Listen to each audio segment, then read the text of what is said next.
From person to person to person to person, spreading and spreading, sickening some of them, but not all of them. And the ones that it doesn't sicken don't know they have it, then they get even more people because they didn't. Instead of the virus being able to hop from person to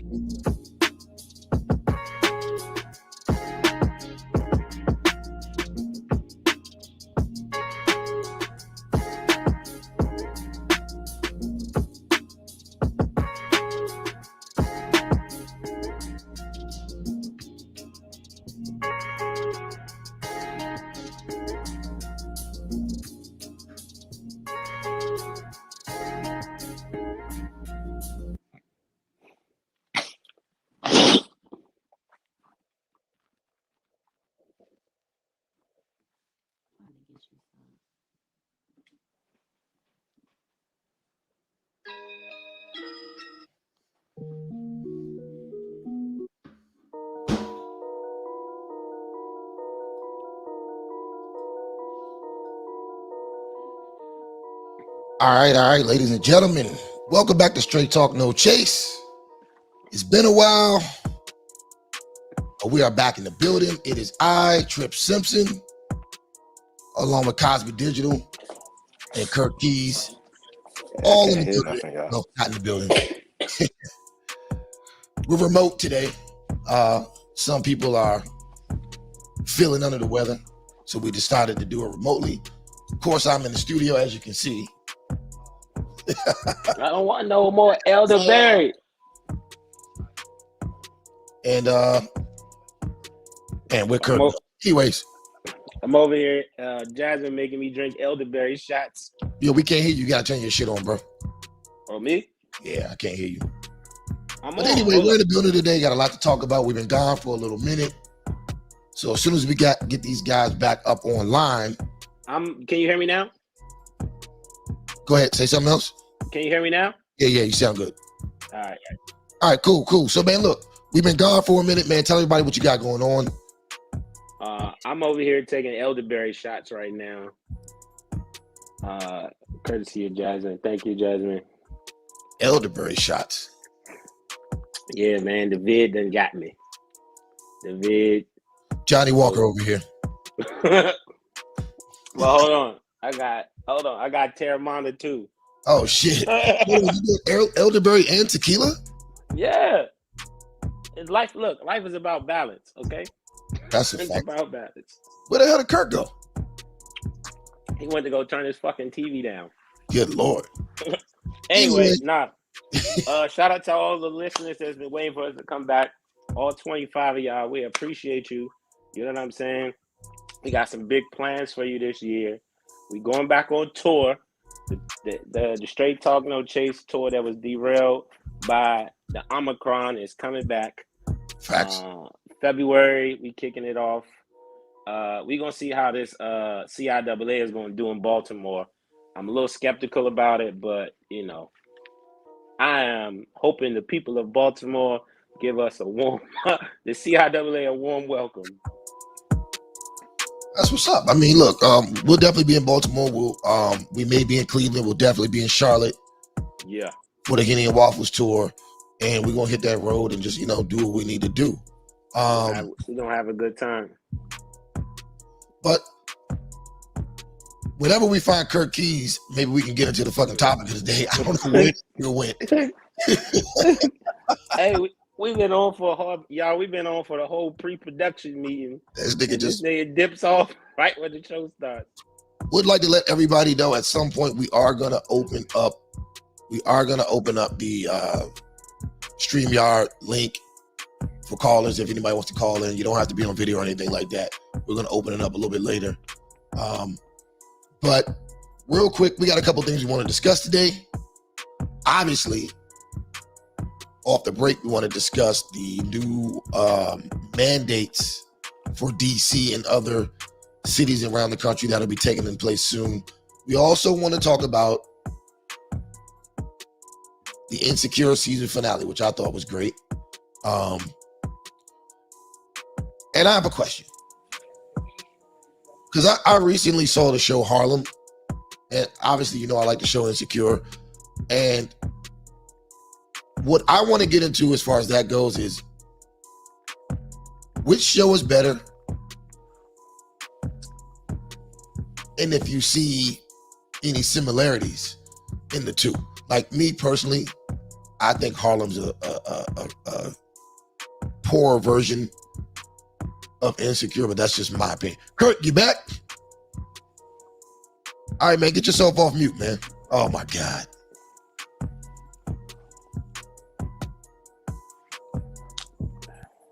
Maybe Kurt had to take a doo-doo before the show started. You know what I'm saying? Came back for it. This nigga must not got no Wi-Fi, nothing. he trying to tether off his iPhone or something, man. Get you a real modem over there, Kirk Keys. This nigga said he can't hear anything. I don't know. What do you mean he can't? His shit, somebody must be on. Well, I couldn't hear it first when I first came on. And you clicked something, I believe. All right, he's back now. All right, Kirk, what's up? I can't see Kirk. What I missed? Boom. There All you right, go. back. Nothing much, man. Look, we started the show. I asked Mr. Cosby what he had going on now. We can see what you got going on. What's going on, bro? Oh, I don't got too much going on. Just, getting through the holidays. You got to turn that TV off, bro. Chilling. Oh, you still hear that? Yeah. I thought it was down. Hold on real quick. All right, we good. My bad. Yeah, so what was I saying? Yeah, I'm just getting through the holidays, doing the holiday thing, whatever that is. I actually been real chill because my family got COVID, so we ain't get together like we usually do. So like everybody else been saying, the holidays ain't been holidaying like they do any other time. That's how mine is too. We celebrated on Christmas Eve and we did it virtually, so real different, but I like it because I ain't have to do anything yesterday. I chilled all day. So that's what I've been you didn't up have to. to do anything? Yeah. That's why I keep telling y'all, man. Marijuana is drugs, bro. It's drugs. Which I mean, because I can have a day off. So having a day off is a problem. Like, what you mean? Marijuana's drugs, but you think it's what, admit it or not? Get drunk like you? That's what you want me to do? Get drunk? I don't drink. Huh? So I don't drink. It's called Straight Talk No Chase, and y'all, by the end of this show, you be talking like, Let's get into the first topic of the day, because we already started this off horrible. But we're a little rusty. We ain't been here in a while. All right. So the first thing I want to do is I want to get into some vaccine talk real quick, so we can knock this out. We'll get into the other topics. So recently, there have been a string of majority liberal cities cracking down on the non-vaccinated population. You recently have Philadelphia, you got LA, you've got Beetlejuice out in Chicago, and you've got Prime Minister Bowser in Washington, D.C. Basically, in my opinion, holding unfair sanctions on people who decided not to take the COVID-19 vaccine. In DC, starting January 15th, anyone who has not had 2 vaccines and a booster cannot go to any gyms, restaurants, or bars. In Chicago, starting January 3rd, the same thing. And in Philadelphia, it's already been implemented. I think this is interesting because, as you can see, there's been an uptick in cases.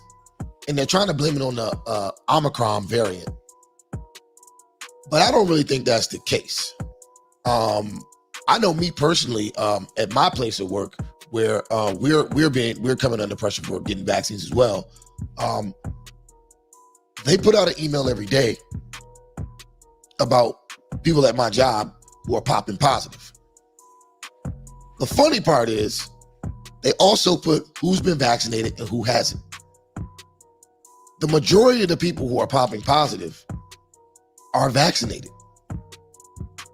And it's funny because maybe 8 or 9 months ago, when they first started to roll the vaccines out, everybody was telling you that you take the vaccine, you won't get it, you're protected, it stops infections, it does this, it does that. And just in case anybody forgot, I'd like to play a couple clips just to remind you guys of what I'm talking about. So here's one from Rachel Maddow of MSNBC, one of the lead liberal voices. Oh, look at Trip Session coming with some sources. I like it. Let's go. Let's go back to March. Let's go back to March 2021. Excuse me. It means instead of the virus.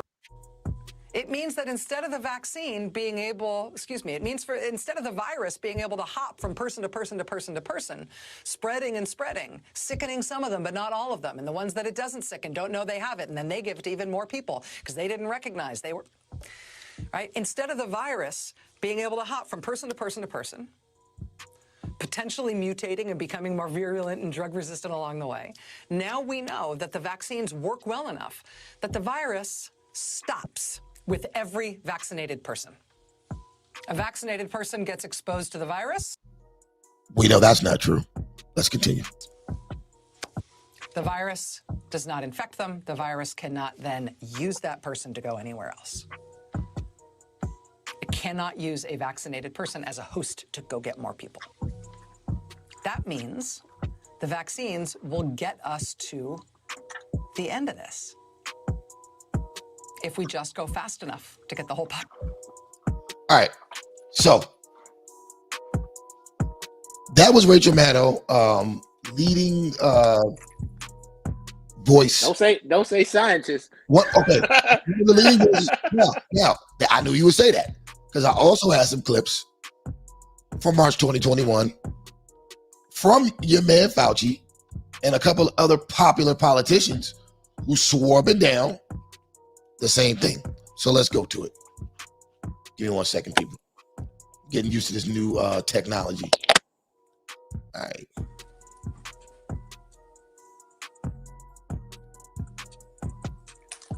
All right, boom. There's been over a 20-to-1 return. If you had put that money into an S&P 500 and reinvested the dividends, you'd come up with something like $17 billion, but you think it's $200 billion. Here, yeah. You're okay. You're not going to get COVID if you have these vaccinations. These vaccines are highly, highly effective. Vaccinated people do not carry the virus, don't get sick. They're really, really good against variants. Everyone who takes the vaccine is not just protecting themselves, but reducing their transmission to other people and allowing society to get back to normal. Get your first shot, and when you're due for your second, get your second shot. Key goal is to stop the transmission, to get the immunity levels up so that you get almost no infection going on whatsoever. When people are vaccinated, they can feel safe that they are not going to get infected. If you're vaccinated, you're not going to be hospitalized, you're not going to be in an ICU unit, and you're not going to die. If you are fully vaccinated, you no longer need to wear a mask. Anyone who is fully vaccinated can participate in indoor and outdoor activities, large or small, without wearing a mask or physical distancing. What they can't do anymore is prevent transmission. We didn't have vaccines that block transmission. Now pay attention. Now, what you first saw was months ago before they rolled the vaccine out telling you to get it. Here's their rebuttal. We got vaccines to help you with your health, but they only slightly reduce transmission. We need a new new way of doing the vaccine. The level of virus in the nasopharynx of a person who's vaccinated and infected is the same level as the level of virus in the nasopharynx of an unvaccinated person. Reports from our international colleagues, including Israel, suggest increased risk of severe disease amongst those vaccinated early. And if you look at Israel, which has always been a month to a month and a half ahead of us, they are seeing a waning of immunity, not only against infection, but against hospitalizations and to some extent death. The booster might actually be an essential part of the primary regimen that people should have. Plan is for every adult to get a booster shots. Clearly one of the best investments I've ever been involved in. So there we have it. Now, a lot of people accuse me of not knowing science and I need to listen to the experts. Well, all you guys listen to the experts. You went out, got the vaccine. We're being infected at record numbers at this point. And now what? Now what? You trusted these people, and now what? Now you got to get another fucking shot in your arm. Now, if we look what Fauci said about Israel being ahead of the game, in Israel you got to get 4 shots. They've already figured out in Israel that the booster don't fucking work. Now you got to get 4 shots. Where does this end? Cosby Digital, our COVID specialist on the panel. We're gonna start with. I know you gonna get you. So first of all, my AirPod died. Can you still hear me right now? I can hear you loud and clear. So, that was a great montage, by the way, right? And I'm proud of you. You did some research. You had quotes. You know what I'm saying? You reached a new level.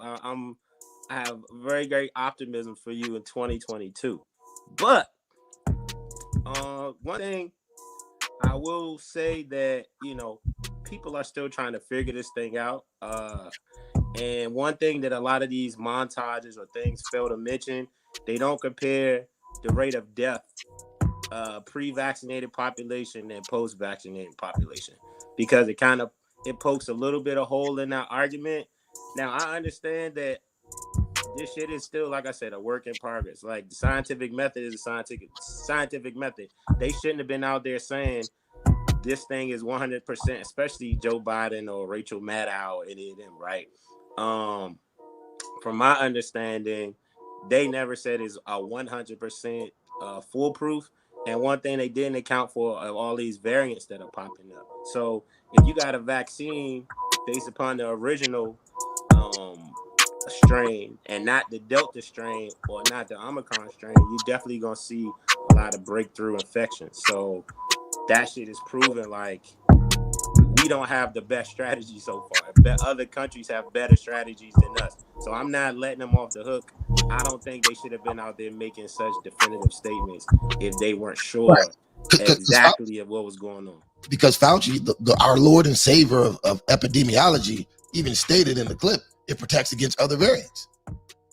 He said it can be highly effective against other variants. That's what he said. The thing is, you act like they're not scientists while y'all say trust the science. So they already knew that there would be variants and they're already prepared.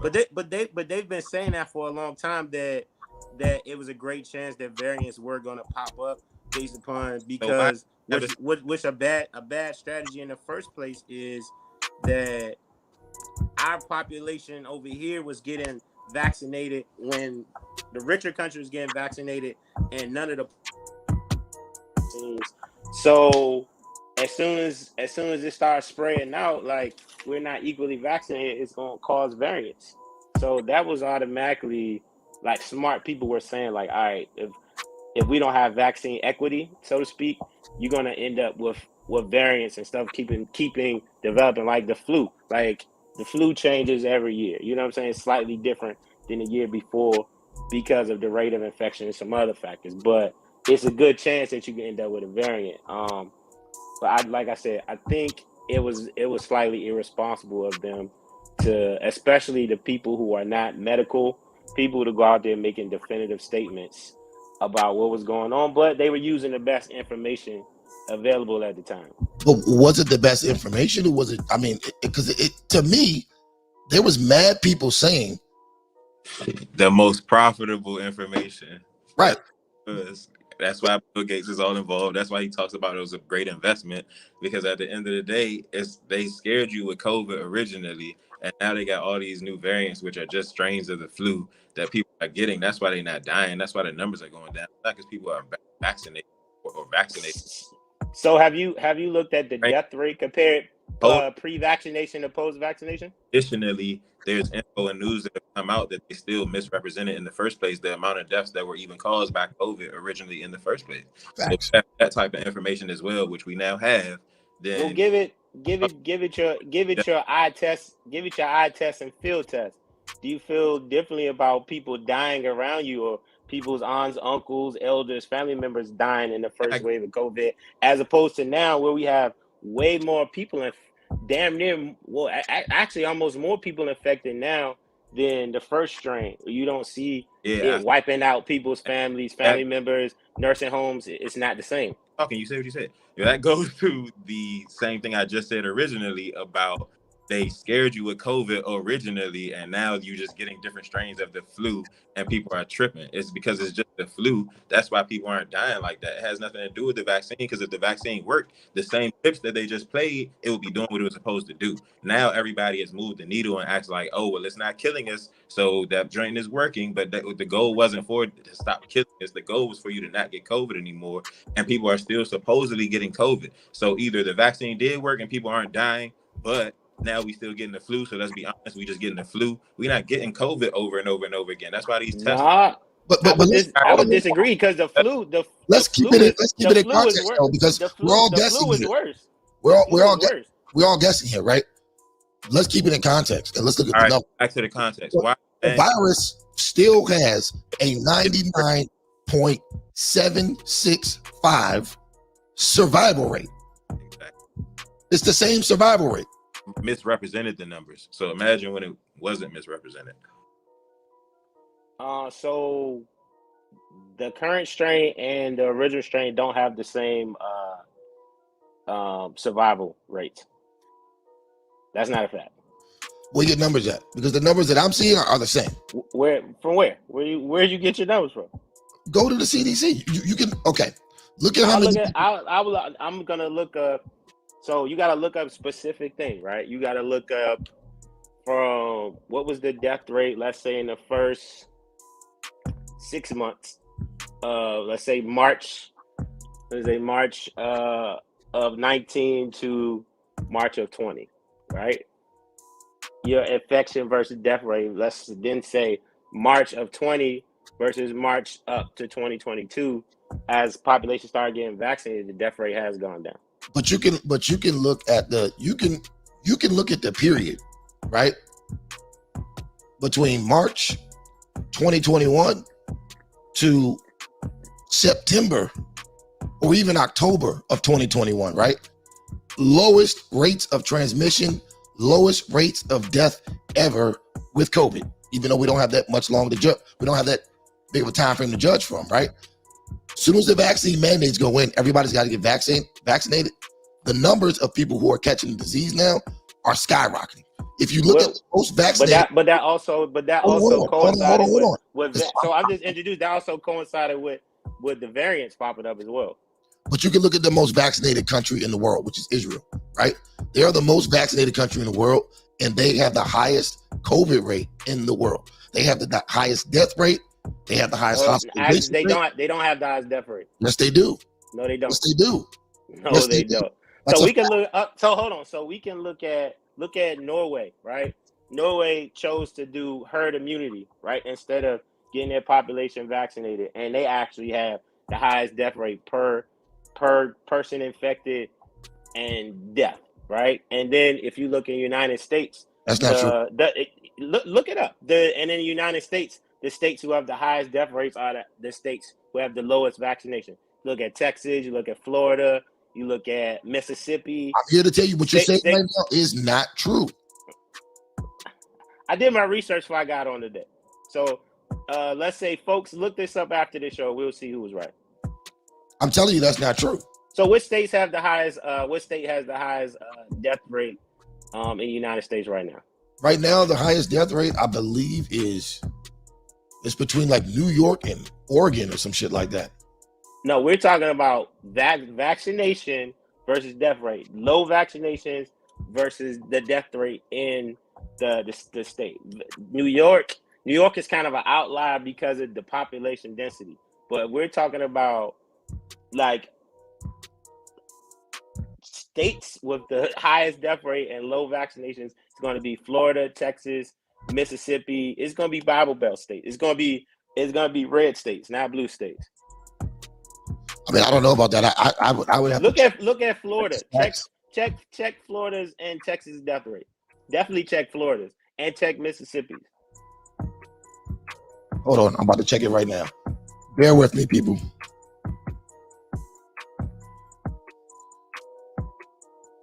All right, we're gonna check that now.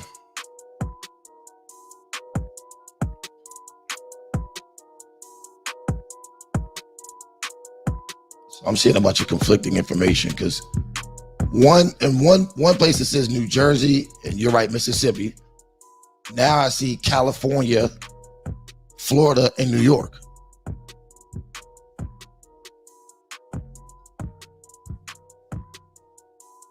With New York being higher than Florida.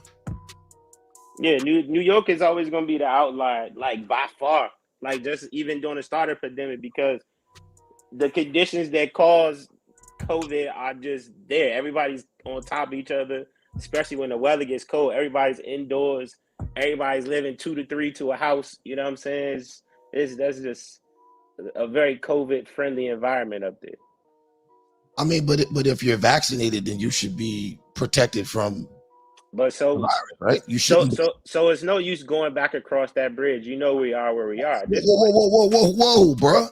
If you're vaccinated, what do you have to worry about? You come in contact with it, you're good, right? So you can't play the clip to dispel that and then go back to that when the other argument doesn't go your way.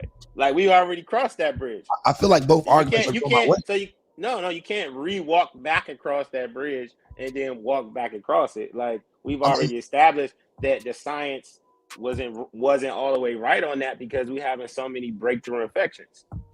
Clearly they didn't account for variants or whatever is causing it, right? They didn't account for it. So that's on the table. So you can't go back across that bridge again. You can, because you can cross the bridge to say, okay, the vaccine didn't work, everybody's getting infected, right? But we're talking about our people dying. We saying people are getting infected, but our people dying at the same rate. And no, they're not.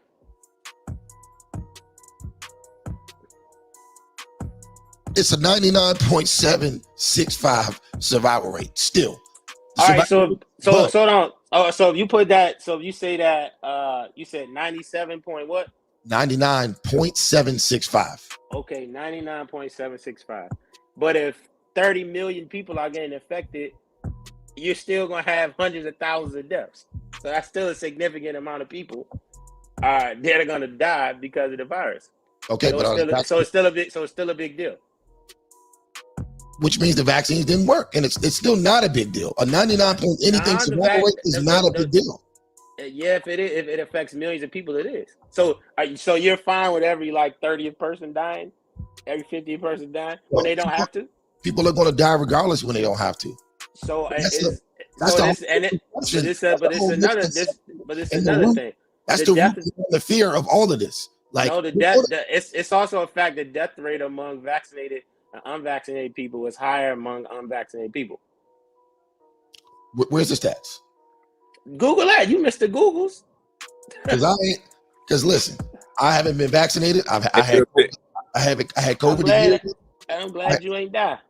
I don't want to keep doing back and forth like we usually do, so I'm gonna interrupt. So the whole time though, we're talking about with the mandates. The whole goal, like to fight against these type joints, is people gotta stand up. And I feel like they just spent 2021 testing how many people are going to care enough to stand up, and not enough people did. So they about to spend 2022 implementing this shit. Like that's all it is. It's strategy. It's like let's test to see if the people really care about mandates, personal will, free will. Because I'm trying to tell you, Virginia isn't mandating this yet. And when I just went to Virginia, it felt so good to be able to wear your mask and take your mask off when you want to. It was something that I ain't feel like I've experienced in DC in a long time, because right when they lifted it, they put it right back. And the same thing in PG County. And all of these are policies made to police you and take away your rights. Like actually is actually weird, because I would think Trip Simpson, you call it like an oxymoron position. I'm gonna tell you why. Because you're pro business, right? And these oxymoron. That definitely didn't fit.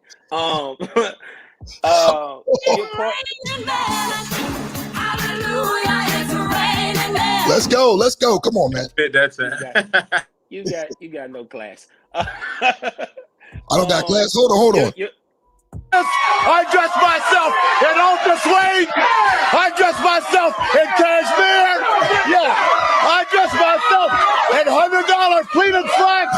I dress myself in alligator shoes. I wear a $15,000 Rolex. I got Mercedes-Benz, Rolls Royce, the biggest house on the biggest hit. I had to do it. Let's go. So being pro business, like, you got to know none of these mandates or policies can't pass without the okay of the business community, right? Listen to what I'm saying. Nobody contacted me and asked me, hey, Mr. Burks, how do you feel about these mandates? I would have said, go fuck yourself. So one thing you got to realize, these restaurant owners, these theater owners, they have input on that, right? So they don't. Yes, they do, bro. How the fuck they don't? Okay. I'm gonna tell you, I know this. So you mean so restaurant owners in DC, Chicago, Philadelphia, and LA feel different from the restaurant owners in Florida, Mississippi, Georgia. Yeah, because a lot of them just toe party lines. They ain't really thinking about party lines. So listen to what I'm saying. Don't interrupt. Just learn something real quick. So hold on. If you owned a restaurant, right, and the policy was you need to check vaccination cards, maybe check temperatures, or get indoor dining closed down, which one would you pick? That's what I'm gonna say. The thing is, they get strong arm. You acting like these they didn't tell the mayor, let's do this. It's either close or go along with the policies that we mandating. Everybody at your place gets sick because of the variant. They're gonna get sick anyway. They're gonna get the vaccine.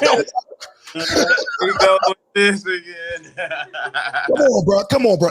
Yo, Cosby. Calm down real quick. I know. So this baby, hold on. You didn't let me finish. Hold on. I didn't finish. So, right?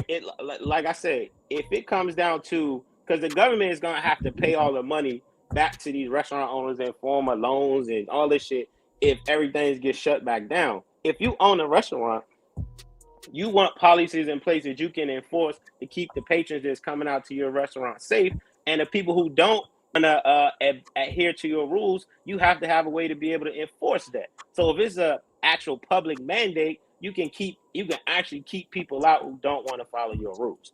So it helps actual business owners who run those type of establishments. Bro, I'm not finished. Nightclubs, gyms, restaurants. My clientele is restaurant hospitality.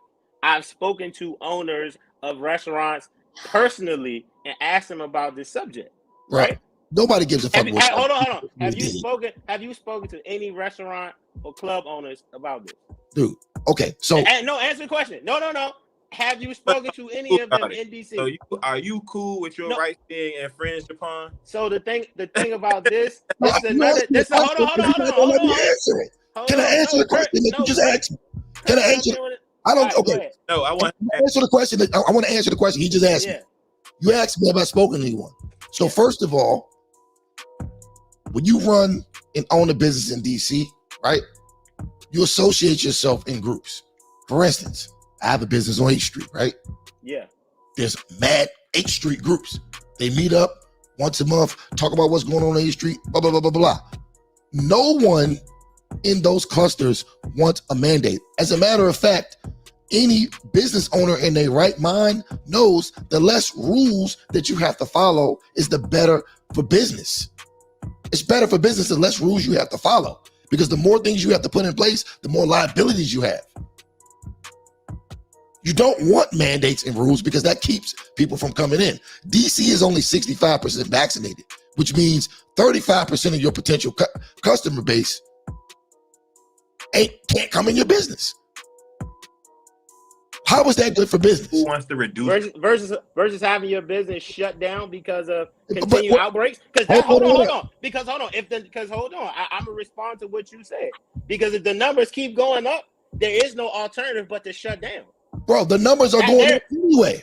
But that's so you just want to keep. So if you go by your current policy, they're going to be shut down anyway. So the mandate's not going to matter.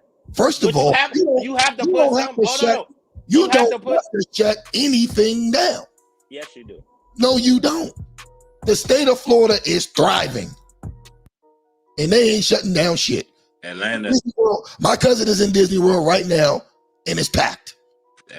Fact. Disney World ain't missing a motherfucking dollar. Well, when I went to Disney World, they definitely had a mask mandate. When I went to Disney World, they definitely had one. So shout out to Sherrod. Shout out to Sherrod. He says some people will only shop with you if the mandates are in place. I'm pretty sure that's a question. Disney World has a mask mandate. That's cool. They don't have a vaccine mandate. Well, it'll be hard to do that with that many damn people. But what I'm saying is, so this is the thing, right? There are private businesses and all of these places they're talking about who can enforce their own rules. And one thing you got to realize, bro, people have a right to do what they want, but you don't have a right to endanger other people doing what you want to do. So if you say, I don't want it. So hold on, I'm not finished. Let's get this straight. I'm not finished. I'm not finished. So vaccinated people don't put other people in danger? I'm not finished. The fuck is you saying? I'm listening. Uh-oh. The vaccine getting... If you go into other private businesses, like a nightclub, like a restaurant, like a gym, if you go into a government-funded thing like the subway or a bus, you know what I'm saying? You're not in your private home anymore. When your actions begin to endanger other people, you have to adhere to our social contract. Just like kids have to get vaccines to go to school. If you want to travel abroad to different countries, you have to get vaccines. If you don't want to do that, you can choose to take your kids out of that school, homeschool them, send them to a Mormon school, any type of school that does not adhere to those rules. So as public and private businesses have a right to exclude you if they feel like you don't want to adhere to the rules. So let me ask you a question, because you're veering off into a space you're jumping over what the original idea is here, right? Do you think vaccines make people safer? Yes, absolutely. How? The world medical history has proven that vaccines make people safer. I'm talking about the COVID-19 vaccine specifically. It's proven that places that are more vaccinated have a lower death rate. They don't have a lower infection rate. That's not proven. That is proven. Not proven, dog. That is proven. That's not proven.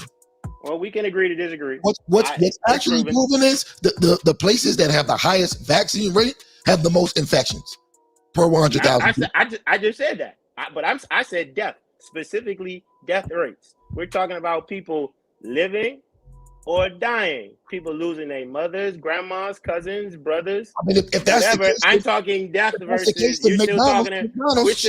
you're still talking infection. We already passed the infection bridge. I agree with you that they were irresponsible in their reporting on that. I agree with you. But we're talking living versus death. If we're talking about, do infections lead to death? You have to get an infection first to die, right? But if you have the vaccine, it lessens your chance of death because the virus has always been induced into your body. But you have to be infected first in order to die, correct? Duh. Okay, so if you have high infection rates. You can. So Omicron has a higher infection rate, but has a lower death rate. Both of those things can be true. They're not mutually exclusive. People have died after getting the vaccine as well. Yeah. But less people have died pre-vaccine. So you're saying more people have died since vaccines have been introduced, Kurt? Say more have. I'm asking, do people still die from that as well? Die from what? From vaccines and still from COVID after being vaccinated. Yeah, absolutely. both things, people have died. then, but if you compare the percentages and rates, it would be like comparing, like you said, your ability to live is 90-something percent. It would be in the opposite. It's like 1.1 something percent people die after being vaccinated. So what I'm vaccinated saying, and tested, then dying. Being true, if both of those things are true, then it should still be a choice of whether you decide you want to be vaccinated or not forced upon. It's still a choice. It's still a choice. I mean, if I want to die, let me die. In society, you're protecting yourself. The vaccine works, then you're protecting yourself from dying because that's what it's going to keep you from doing. You're not going to die from COVID. If somebody still wants to die from COVID and not get the vaccine, allow them. That's like you making an argument of someone smoking cigarettes or like drinking. So that's not a person. When it comes to a transmissible disease, you have to compare it more to like an HIV, AIDS, hepatitis, something like that. It doesn't stop the transmission. You can get the vaccine and still transmit it to somebody. But we're talking about how your personal decision affects other people. If you go to if you go to a party, you're making a piss poor argument. You're making a piss poor argument. It's not a piss poor argument. You're talking about something as in a personal choice, like somebody shooting up heroin, somebody drinking every day they want to drink, all those things, versus a activity that has the potential to affect somebody else. The only way you doing drugs, you might lunch out and go like kill somebody, or if you get too drunk and get in your car and drive, right? That's when your personal activity starts to affect other people. So if you get drunk in your house every night, Kurt, that's on you. If you want to have cirrhosis of your liver, Trip, if you want to smoke crack every day in your basement, so if I choose not to get the vaccine, but if you decide to go out, how does that affect you? So this is the difference. So once you get drunk every day, once you start getting drunk every day, and you go out and kill somebody in a drunk driving accident, that's when your personal behavior is affecting other people. Trip, if you start smoking a bunch of crack and you start breaking into people's houses on your block to feed your crack habit, that's your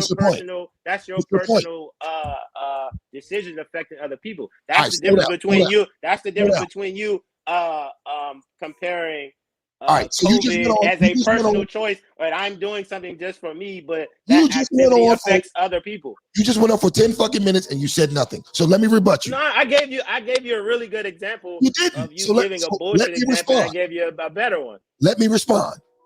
If Fauci just said on the screen, I played the video, the viral load and the vaccinated and unvaccinated are the same. They spread the disease the same way. So if I choose not to get vaccinated and I don't adhere to your warnings that I could possibly die from not getting vaccinated, that's my choice. It has no bearing on you or anyone else around me. If I choose to die in my bed alone from COVID without having the vaccine, that's my choice. It doesn't affect anyone else. If you are so scared, no. You just went on for minutes. Go ahead. Let me finish what I have to say. And clear. If I choose not to get the vaccine, right? It's not going to make a difference on you either way, because whether I'm vaccinated or not, I can spread it at the same rate. So what's the difference? If I can spread it at the same rate, vaccinated or not, how does that affect you? So here we go. Pour up, man. I'm about to pour my drink before I bust your head. So, you know the difference between I don't know how you equated that to sexual, but all right. Live your life, King. Live your life. So someone's viral load, how they carrying it versus the infection rate.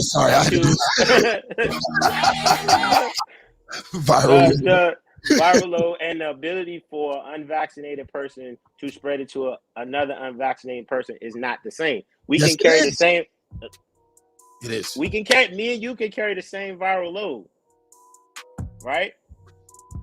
But if me and you got the same thing, and I'm in a room with an unvaccinated person, right? Me being vaccinated Like, you can have a breakthrough infection, but the chances are lower. It's not the same exact rate. Dr. Fauci just said it. Your man, Dr. Fauci, just said it on the video I just played. He just fucking said it. He said they can. No. He said they can carry an equal amount of viral load. I'll give you a perfect example. That's what he said. I'll give you a perfect example. I'll give you a real life example. I'll give you a real life example of something that I'm going through right now. Like I said earlier, with my job, I work for the fire department in Washington, D.C., right? Every single day, dozens and dozens of vaccinated people are catching the spread and spreading the virus all throughout the department. It's the vaccinated people who are spreading it. I'm around these people all day, every day. I test negative every time I test. I'm not vaccinated. I was just using yourself as a case study for the whole. No, I'm giving you real time numbers. I can provide whatever evidence you need because they send us out the emails every day. What I'm telling you is vaccinated people are spreading the fuck out of COVID-19 in the DC Fire Department. And it's an absolute fact at this point. I never disputed that. What I disputed, you said, hold on, I'm going to tell you exactly what I disputed. You quoted Dr. Fauci correct in saying vaccinated, unvaccinated people can have the same viral load. But where you are off is they do not transmit at the same rate. Vaccinated people are spreading it right now. That's a fact, right? Especially with the variant, right? And a lot of these statements were made before the presence of two variants that exist right now that did not exist when they made those statements. So we have to keep that as a caveat as well. So also, I want to say something before we continue, because when the mayor did her conference the other day, Prime Minister Bowser of Washington, D.C., when she made her communist statement the other day, they stated the Omicron variant accounts for less than 1% of the cases in the Washington, D.C. area. The Delta wasn't around when they made those statements. No. Just watch the press conference. 97% of the cases in the Washington, D.C. area are Delta variants. Delta wasn't around when they made those statements. Right, but when the Delta got hot, that's when they started pressing us all to get the vaccine. Yeah, but so I'm just, for purposes of it's okay keeping everything transparent, Delta or Omicron was not around when they made those statements. Cosby, this goes back to the argument that we had a while ago when I was saying you can't push a vaccine on the public that you haven't studied for long enough. Most vaccines that people take these days, it takes them decades to get past because you have to go through test after test after test after test. You can't roll out a vaccine in 6 months and then lie to everybody and tell them it works. And now the wheels are falling off this motherfucker. And now they get all these excuses. Trust the science. That's piss poor science. Now you got test dummies because they told you it was just a test. Facts. Trust the science. No, nigga, you are the science. Yeah, the scientific method. You got to keep studying. You got to keep testing. You got to keep doing it. Yeah, but that's supposed to be in a lab, not on the entire universe. Not on the universe. No, in a lab. So are both of you still disputing that the death rates are lower pre-vaccination than post-vaccination? Listen. I believe that because I think that's an important number in this argument, and I'm just gonna leave it at that. I believe that as everything, the sickness is running, and so yes, the impact. It was a heavy impact. Still not as heavy impact as our reaction to the impact. And you're breaking up, Kurt. I said still not. I said still not as heavy of an impact as I think our reaction to the impact was, but the run course is going to get lighter and then it's going to pass. Like that's how things work. That's how nature works. We talking about trust the science. Let's just trust nature because that's what it does as well. People aren't going to continue to die at the same rate over and over and over and over and over again. Sicknesses run its course. The weak die, not the people, but just saying like it's people who have multiple illness, probably and elder. Like naturally, that's what happens when things run their course. I do think it is less, but I don't think it's because it was vaccinated or not vaccinated, because as we see, those same people are still getting sick, whether you vaccinated or not. So the difference between getting sick and being at home and being able to recover versus getting sick or being in a hospital or getting sick and dying is a significant difference, right? And that's what I'm not hanging my hat on.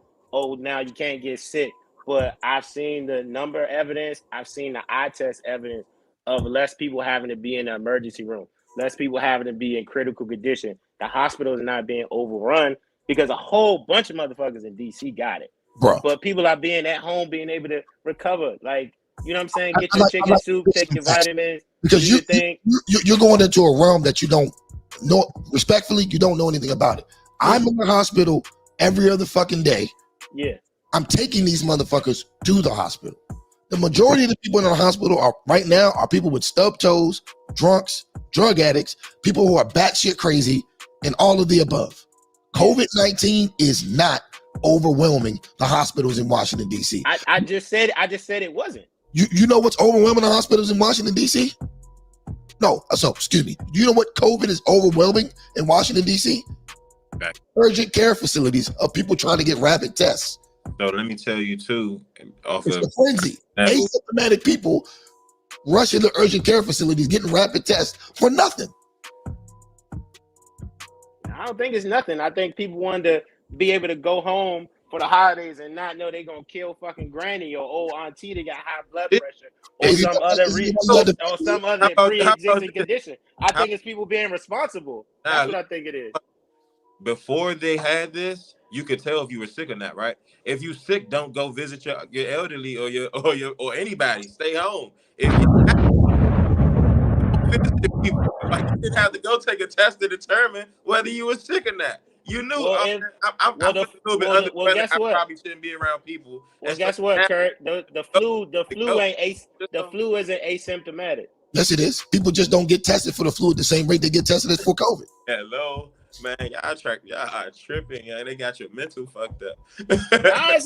Is it worth the risk? Is it worth the risk? Are you saying it's not worth the risk to go get a test and make sure you don't kill grandma?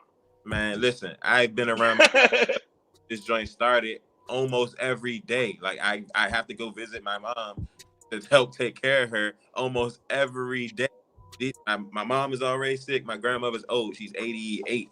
Like, come on now. I haven't stopped, and I'm not vaccinated. I'm not boosted. I've gotten COVID once.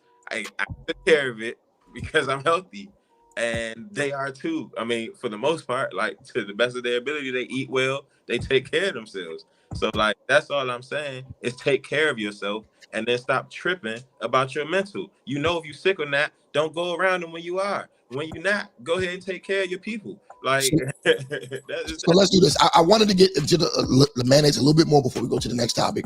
So I want to read off Lori Lightfoot's, and y'all let me know, is this disrespectful or not? All right. So this is Lori Lightfoot's initial statement on December 21st. To put it, oh, hold up, damn. Give me 1 second, John. I'm getting used to this new technology we got going on here. All right, hold on. All right.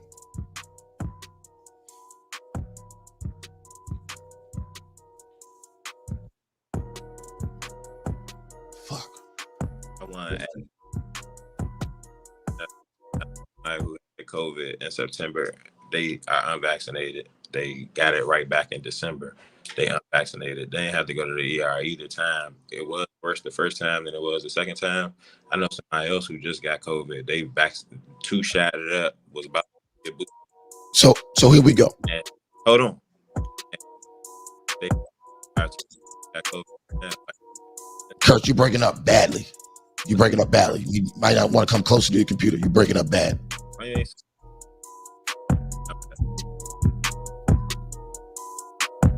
So look, Lori Lightfoot, Kurt, you're breaking up bad.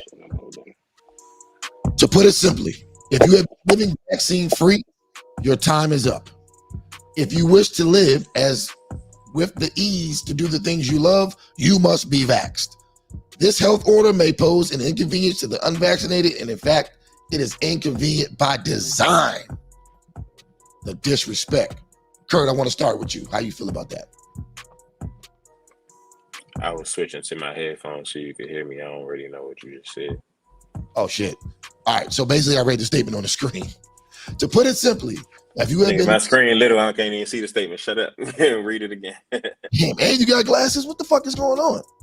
You need an eyesight vaccine, nigga. To put it simply, if you have been living vaccine-free, your time is up. If you wish to live life with ease to do things you love, you must be vaxxed. The health order may pose an inconvenience to the unvaccinated, and in fact, it is inconvenient by design. Oh, yeah, I mean, I agree. That's what's going on. It's all a plan, and they implementing that joint. No. This was a statement made by the mayor of Chicago. Telling vax people, that's your life. Yeah, I feel you. And that's what I'm saying. Like, you either going to stand up to it or you're not. You either going to do it, succumb to their plan, or you're not. Like, what you going to do? It's that simple. Yeah, you either fall. Feel like you're justified in making this statement, Cosby.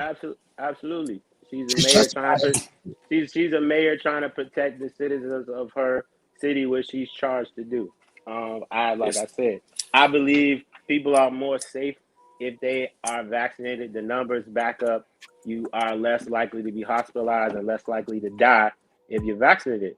It's a lot of people that don't understand the consequences to their actions, and they have this false sense of I can do whatever I want to do with no consequences because it's me, it's my right. And I think these people who believe that should be inconvenienced. They need to understand that living in society, you sign a social contract. And within that social contract, if the public health outweighs your personal individual rights, just like when it came to people smoking cigarettes, they got mad when they couldn't smoke in theaters. They got mad when they couldn't smoke. It's not. It is the next thing, the next closest thing to when people felt like their individual rights were being, like, you think people who smoke were happy they couldn't smoke in bars no more? That's a false equivalency because people who smoke secondhand cigarette smoke can actually hurt people. Me not being vaccinated can't hurt you, quote unquote, if you're vaccinated. No, the sign says otherwise. It's not.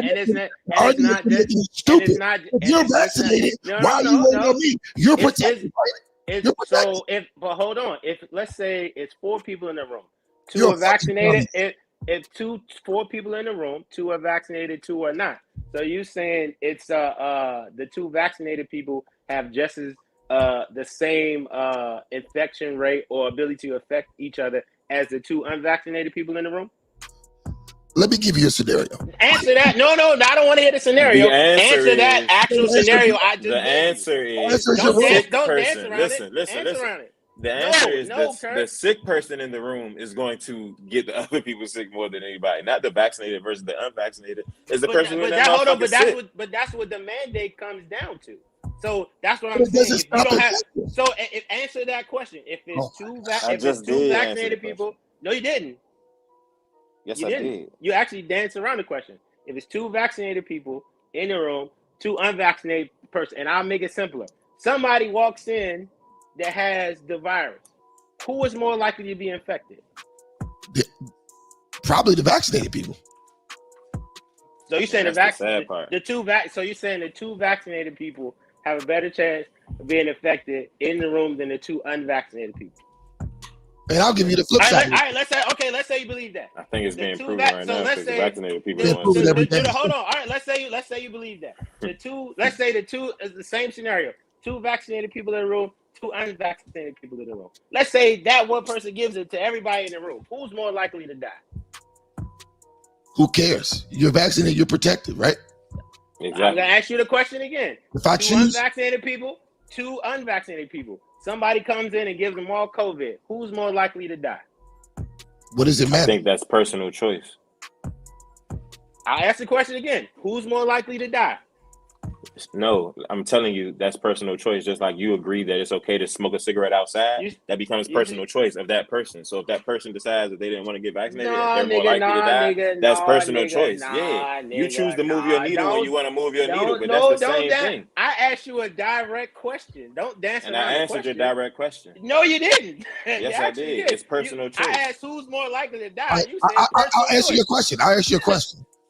The person that's more likely to die is the least healthiest person in the room. See, that was a good answer. If I'm unvaccinated, it's the same as when I said with the 4 people in the room. If I'm unvaccinated, that's not the same thing you said. If I'm unvaccinated, and healthy, and you're vaccinated and unhealthy, you're more likely to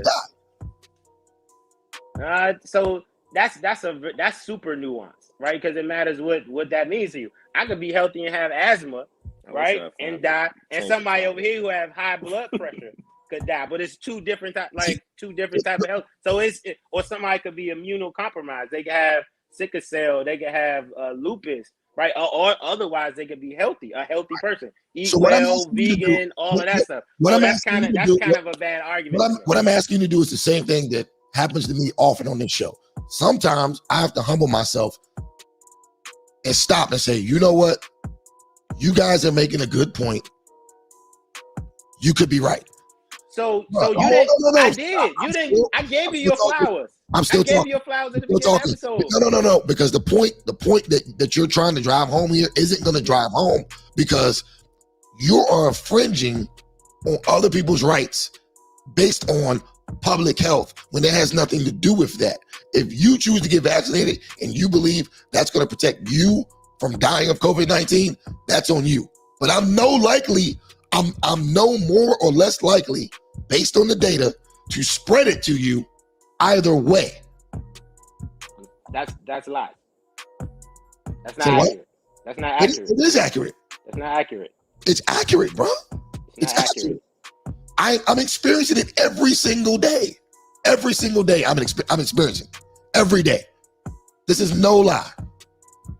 When we go offline, I can show you I can show you everything. I've been called. Listen. Yeah. I've been called by ICG of the DC Fire Department once a month since last year. Man, you've been exposed. 2-3 people that's been around you. They have the virus. Blah blah blah. All these motherfuckers be vaccinated. I'm not. I am still testing negative, which means I haven't spread or caught the virus with anybody. I'm relying solely. Let them tell it. You the one giving it to all of them. That's why. Listen to me. But you also have the antibodies. They transmute it to you. Hold on. Just yesterday, 50 motherfuckers tested positive at work in the fire department. 3 of them motherfuckers were unvaccinated. The rest were all vaccinated. This is happening every single day, bro. So I didn't give you your flowers about the infection rate. I gave you your flowers. I said you were right, and they were irresponsible for promoting it as it was an absolute that But slow down. It protects you fully. But slow down. What I said was, this is what I'm saying though. This is what I'm saying, bro. Because we're talking about whether or not these mandates are justified. And I started talking about that. And I don't want to speak for Kirk. Just listen to me, bro. Listen to me. What I believe what Kirk is saying is that the mandates are not. You turn your head while we're talking? What we are saying is that the mandates are not justified because unvaccinated people are not a risk to the public because everyone is spreading the virus equally. No, that's not true. All right. And we can agree to disagree. I just implore people to look up the research. Play the whole entire clip you played about Fauci, about them having the same amount of viral load, but also the transmission rate is not the same. What they said that was wrong, they said you cannot transmit it if you are vaccinated, right? That was wrong.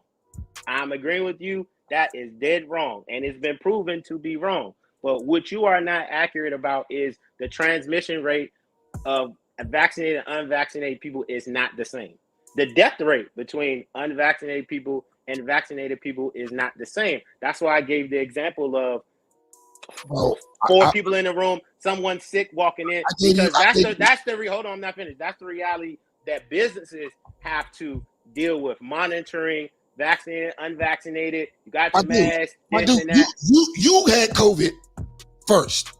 Yes. You've been vaccinated and you caught COVID again. Yes. I've had COVID. I've not been vaccinated. I was just with you at a party with 3,000 people full of people who caught COVID. I didn't fucking catch it. You did, and you've been vaccinated and you already had it. I was at the party. I ain't catch it either. And you caught it. Kurt, but you had it within the last 12 months. Correct? I'm just telling you, so, bro. Oh, no. Hey, listen. No. Let me tell you why that's irrelevant. Don't say so. You caught it. You had it within the last, but Kurt had it within the last 12 months. I had it within the last 3 months, 2019. but the same person who lives with me who had it within the last 3 months had it again this week, or last week rather. So what? That's irrelevant. Like, the point is, we were at the same party with 3,000 people, and you got it out of all of us, and you the one that's vaccinated. When you threw it out, like, oh yeah, I ain't vaccinated, but you had it recently, so it's relevant. So look, when you mention it, it made it what relevant. I'm saying is it's not, because it's also proven that you can have it recently and still catch it again. So what you're saying is also irrelevant. No, that matters, because if you have had it, it doesn't within a year. No, it does, because you have the whole point of the vaccine is to introduce it into your body. So when you do catch it, your body's already familiar with it and how to fight it. That's the nature of this vaccine and all vaccines. But that's the nature of immunity. That's the nature of immunity. That's also the nature of immunity. That's why you get it, so that you. Kurt, I mean, so you two are speaking like you were immune to COVID. You both caught it, correct? What I'm speaking of is I'm immune. You don't even be making sense. I'm immune to COVID now because I caught it. So you weren't immune to it, being healthy or being whatever. You weren't immune to it, right? I mean, I caught it because I caught it, and I was still drinking Don Julio and smoking hookah every day. I would have had I would have had a COVID baby during that 14-day period if it wasn't no such thing as Plan B. So that's just for the purpose of you guys mentioning. I was there. You got you had it within a year. You got anybody. So just to put that out. Before we move on to the next topic, I wanna play one more video for y'all because I think it's kind of interesting. I want to play it. We'll talk about that, and then we'll move on to the next topic. We've been on this topic like an hour, bro. Want to ruin their business. All right, so this is Governor News. Liberty. Joining me right now is the governor of the great state of Florida, Ron DeSantis. My nigga. It's great to have you this morning. Thanks so much for being here. Grim Reaper Santis. Morning, good to see you. And we do have new worries about the Omicron variant. What have you seen in Florida? Well, Maria, first I would say that if you look at what's happened in the north and some of these states, they've had record COVID hospitalizations. That is being driven by the Delta variant. And so, yes, we are seeing Omicron in Florida and really all throughout the country. Fortunately, Omicron has not shown to produce the same level of hospitalizations as the Delta variant did. Now, we'll see if that changes, but the numbers of South Africa, I thought by and large were very encouraging and didn't justify the hysteria that you saw by a lot of folks in the media. At the end of the day in Florida, Floridians know we will not let anybody lock them down. We will not let anyone take their jobs. We will not let anyone ruin their businesses, and we will not let anyone close their schools. So people are going to be able to live life. They're going to be able to make their own decisions. I cannot believe that something that started with 15 days to slow the spread, now almost 2 years later, you're seeing lockdowns and closures. There are places, Maria, some of these universities, they force everyone to be vaccinated. They force them to wear masks, and they still lock down because you have these cases going up. And so in Florida, people are going to be able to make those decisions. We do put a lot of emphasis, unlike most states and certainly unlike the Biden administration, on early treatment when people do get infected. And it's not just unvaccinated, like they like to say. Our monoclonal antibody clinics that we set up across the state, the majority of people that go to those are fully vaccinated, high-risk people. And so since we've rolled out our monoclonal antibody clinics, we've had one of the lowest hospitalization rates in the country. So we're going to continue focusing on early treatment, and we're going to continue protecting people's individual choices and freedoms. Governor, a federal judge in appeals court on Friday allowed President Biden's vaccine mandate for private employers to take effect as New York and California are reimposing these mask mandates. It looks like this is going to the Supreme Court. You recently talked about that monoclonal treatment from AstraZeneca, right? Yeah, well, first of all, on the OSHA mandate, I thought it was a terrible decision. Now, this is just a 3-judge panel. I thought the whole circuit in the 6 would certainly have struck it down. I do think we're going to get positive relief from the U.S. Supreme Court on that. But, Maria, what we did in Florida is we didn't leave it to chance. We passed substantive protections in a special session for Floridians. So, real quick, fair use, fair use, fair use. We are operating under the Fair Use Act. Thank you. Fair use. That they are able to have generous ability to opt out of these types of mandates. And so we feel like we've done what we needed to do to protect our employees. I think it's important from a legal and constitutional matter that something like the OSHA mandate not be allowed to stand. They reached back decades, found some statute, and are using that to force vaccinations. That's never been done in the history of our country. And so I think it's a massive expansion of federal power that goes beyond the Constitution. So we absolutely need to win that case at the Supreme Court. And yes, we had another monoclonal. This is more for preventative for very high risk people. You take it and then you have about 6 months of really good protection. And we should be talking about all this stuff. All you hear is the same stuff about masking and lockdowns. We should be talking more about early treatment. Fortunately, in Florida, we are, but that has been a huge problem for the last year when we've had available treatments and they've not been touted by the powers that be. Yeah, I mean, Governor, we're not even sure what fully vaccinated means anymore. The other day, Dr. Fauci said, we could be that fully vaccinated means 3 shots, which is 2 shots for the vaccination and then 1 booster shot. Have you gotten the booster? So I've done whatever I did, the normal shot, and that at the end of the day is people's individual decisions about what they want to do. But these boosters, in terms now, Florida, we ban vaccine passports. We won't let them fire you, even private businesses, over this because we don't think that's appropriate. But one of the reasons why we took those steps is because we knew the definition of vaccination would be a shifting target. And I predicted this a month and a half ago, and people said that I was wrong. And now we're starting to see it come to fruition. So there's going to be people who've done maybe 2 Pfizer shots who are not doing booster, and they could be considered in certain parts of the country to be unvaccinated and then denied the ability to participate in society like everybody else. It's gone way, way too far. And that is a decision that people should make for themselves, but they should not have their rights, freedoms, or liberties restricted based on these boosters. Governor, I want to talk about the incredible economic performance that you are overseeing in Florida. You just recently did your budget. You were an attorney in the U.S. Navy, and you know all about. All right. So look, real quick, Kurt, I want to get your response to Governor DeSantis' comments right there. Oh, Kurt's gone again. Cosby, what do you got? I like to read some statistics from Florida's COVID, right? Florida on Monday reported 39,000 additional COVID-19 cases and 42 more deaths. 42 deaths. According to the Senate. Hold on, not finished. This is the largest multi-day increase of newly reported cases since September 6th, which saw 46,105. The CDC backlogged cases and deaths for Florida on Monday and Thursday are leading to a big increase. Increases that include 2 days of data that the CDC hasn't even reported on yet. All but one of the newly reported deaths, about 98%, occurred since November 29th. According to the Miami Herald, about 83%. Hold on, I'm not finished. According to the Miami Herald, about 83% of the newly reported have died in the past 2 weeks. What's the source? In all of Florida, this is the Miami Herald. Okay. In all of Florida, Florida has recorded at least 3,936 170 confirmed COVID cases, and 62,389 deaths. In the past 7 days, as Omicron version of the virus has circulated, the state has added 18 deaths and 24,231 cases per day on average. That's not bad.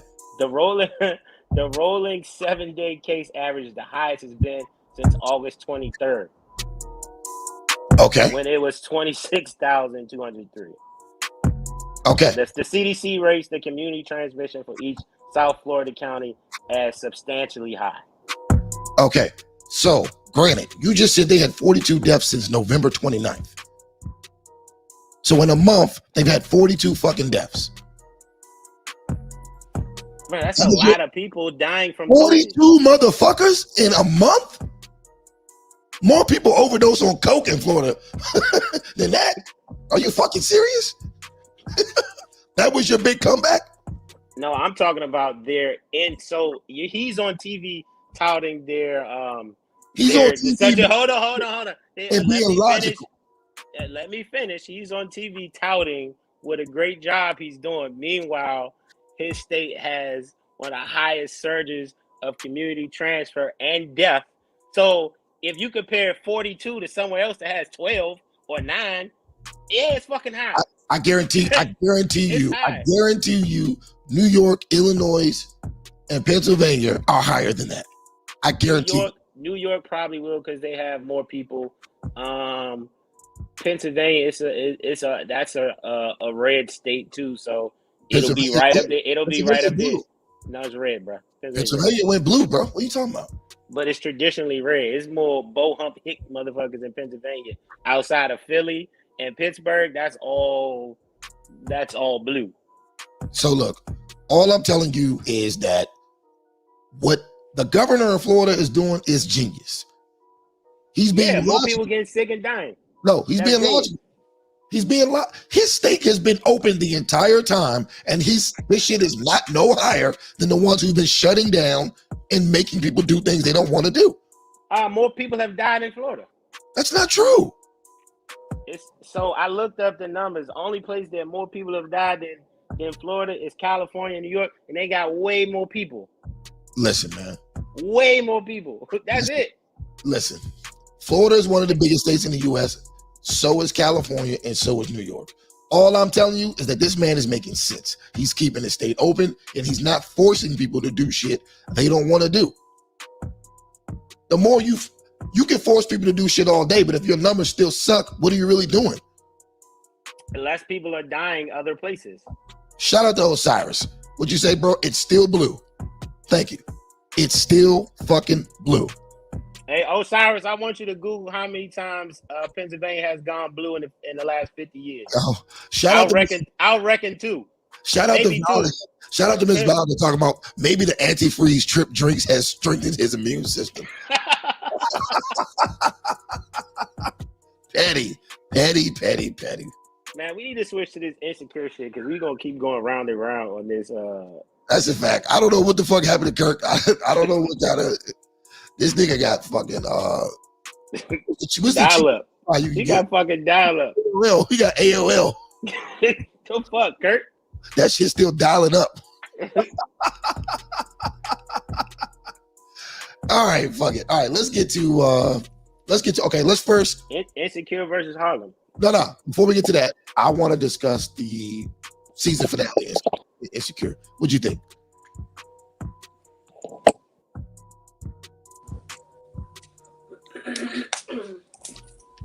Hold up.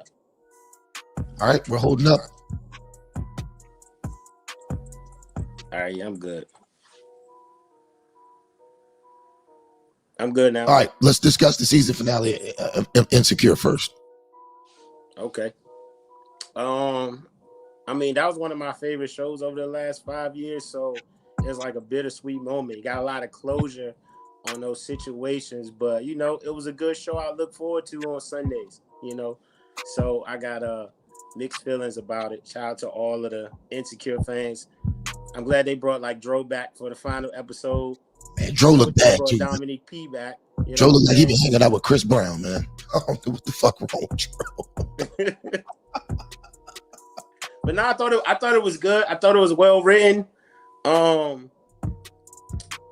think it had a good positive ending. You know what I'm saying? It showed that, you know, black fathers can be good fathers, take care of their responsibility. You know, women don't have to stay a hoe, even though you got a hoe phase. You know, everybody end up finding a man. They realize they didn't want to be by themselves. You know what I'm saying? People found love and companionship at the end. Molly's mom died. That was kind of like the only downer, but the rest of it was cool. I mean, what'd you think about the ending? Because I saw a lot of criticism about it online. What were they saying? My specific question is, what did you actually think about the season finale? Do you how do you think? Did you think they could have did it better or worse? What? I mean, I thought it put a bookend on a lot of the things. Like all of the characters got closure with their situations, right? Issa and Molly have been going back and forth with their friendship, you know, for the last few seasons. You know, some slight shit, some little petty shit, back and forth shit. They got closure at the end. You know what I'm saying? When she was helping her take off her wedding dress, they had that genuine moment, like, you know, despite what we went through, like, you know, we still girls, we still bonded. You know what I'm saying?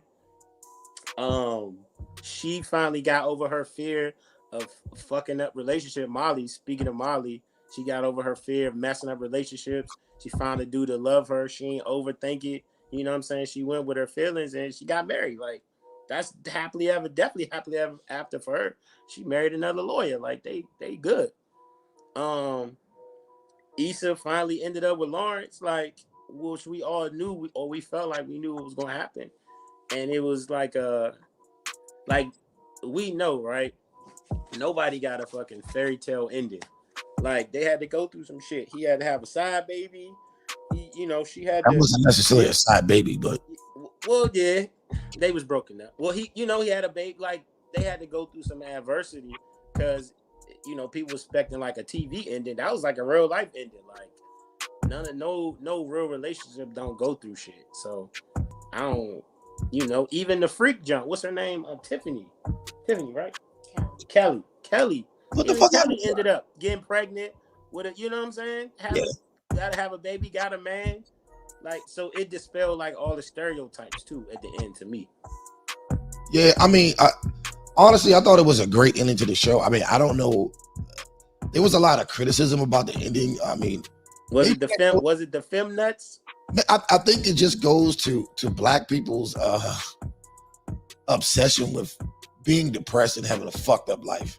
I guess they wanted to see the end of it fucked up, filled with a whole bunch of unnecessary drama, and I'm glad it didn't end like that. I'm glad it ended the way it did. Now, is it realistic? No. But it was a great story nonetheless. I have my criticisms of Issa Rae, but all in all, I thought that the series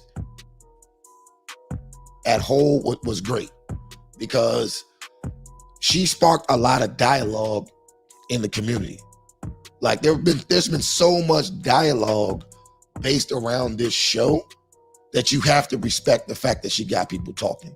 Whether you like every move she makes or not, I think it was genius. And what she did, also, she didn't do the typical shit that you see out of a lot of these modern female writers, right? She didn't place all the blame on men. She didn't place all the blame on women.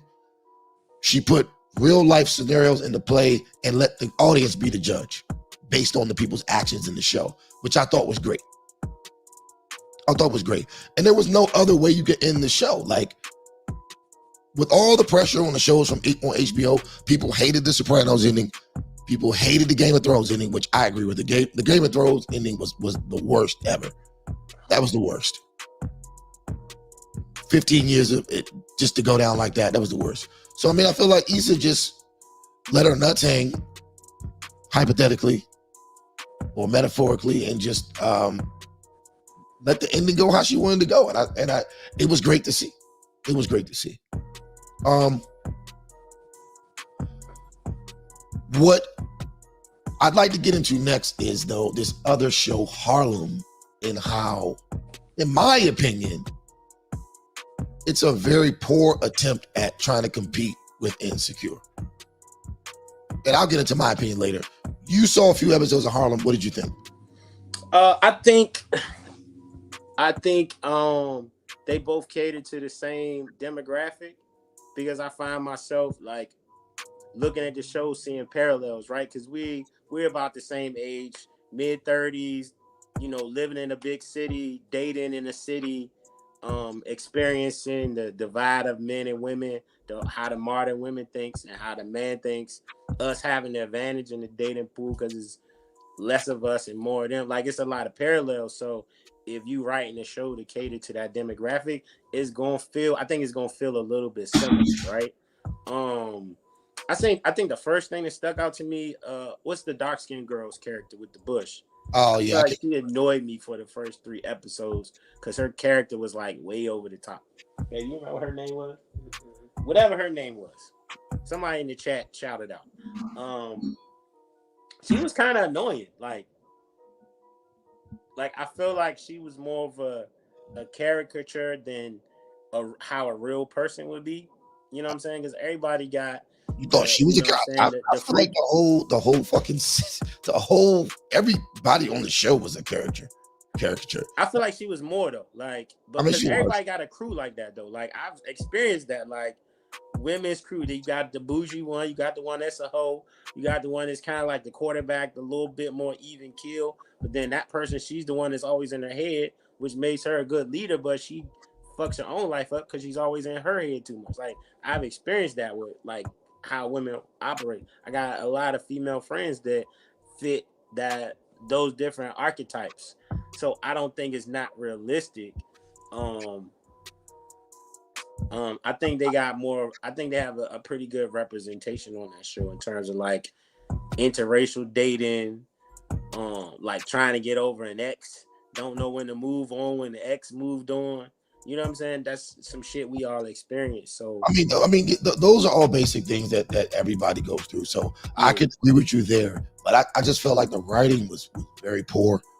I felt like nobody says or does the things that those people are doing on that show. Like, to me, it was just over the top.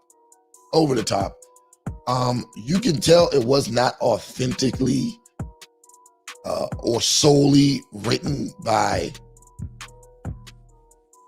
a Black woman with real world experiences.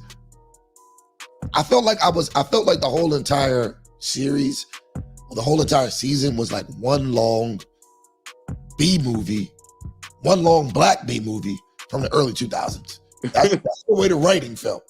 I think the presence of Megan Good gives it that vibe, right? It was like a long two can play that game and like all that shit.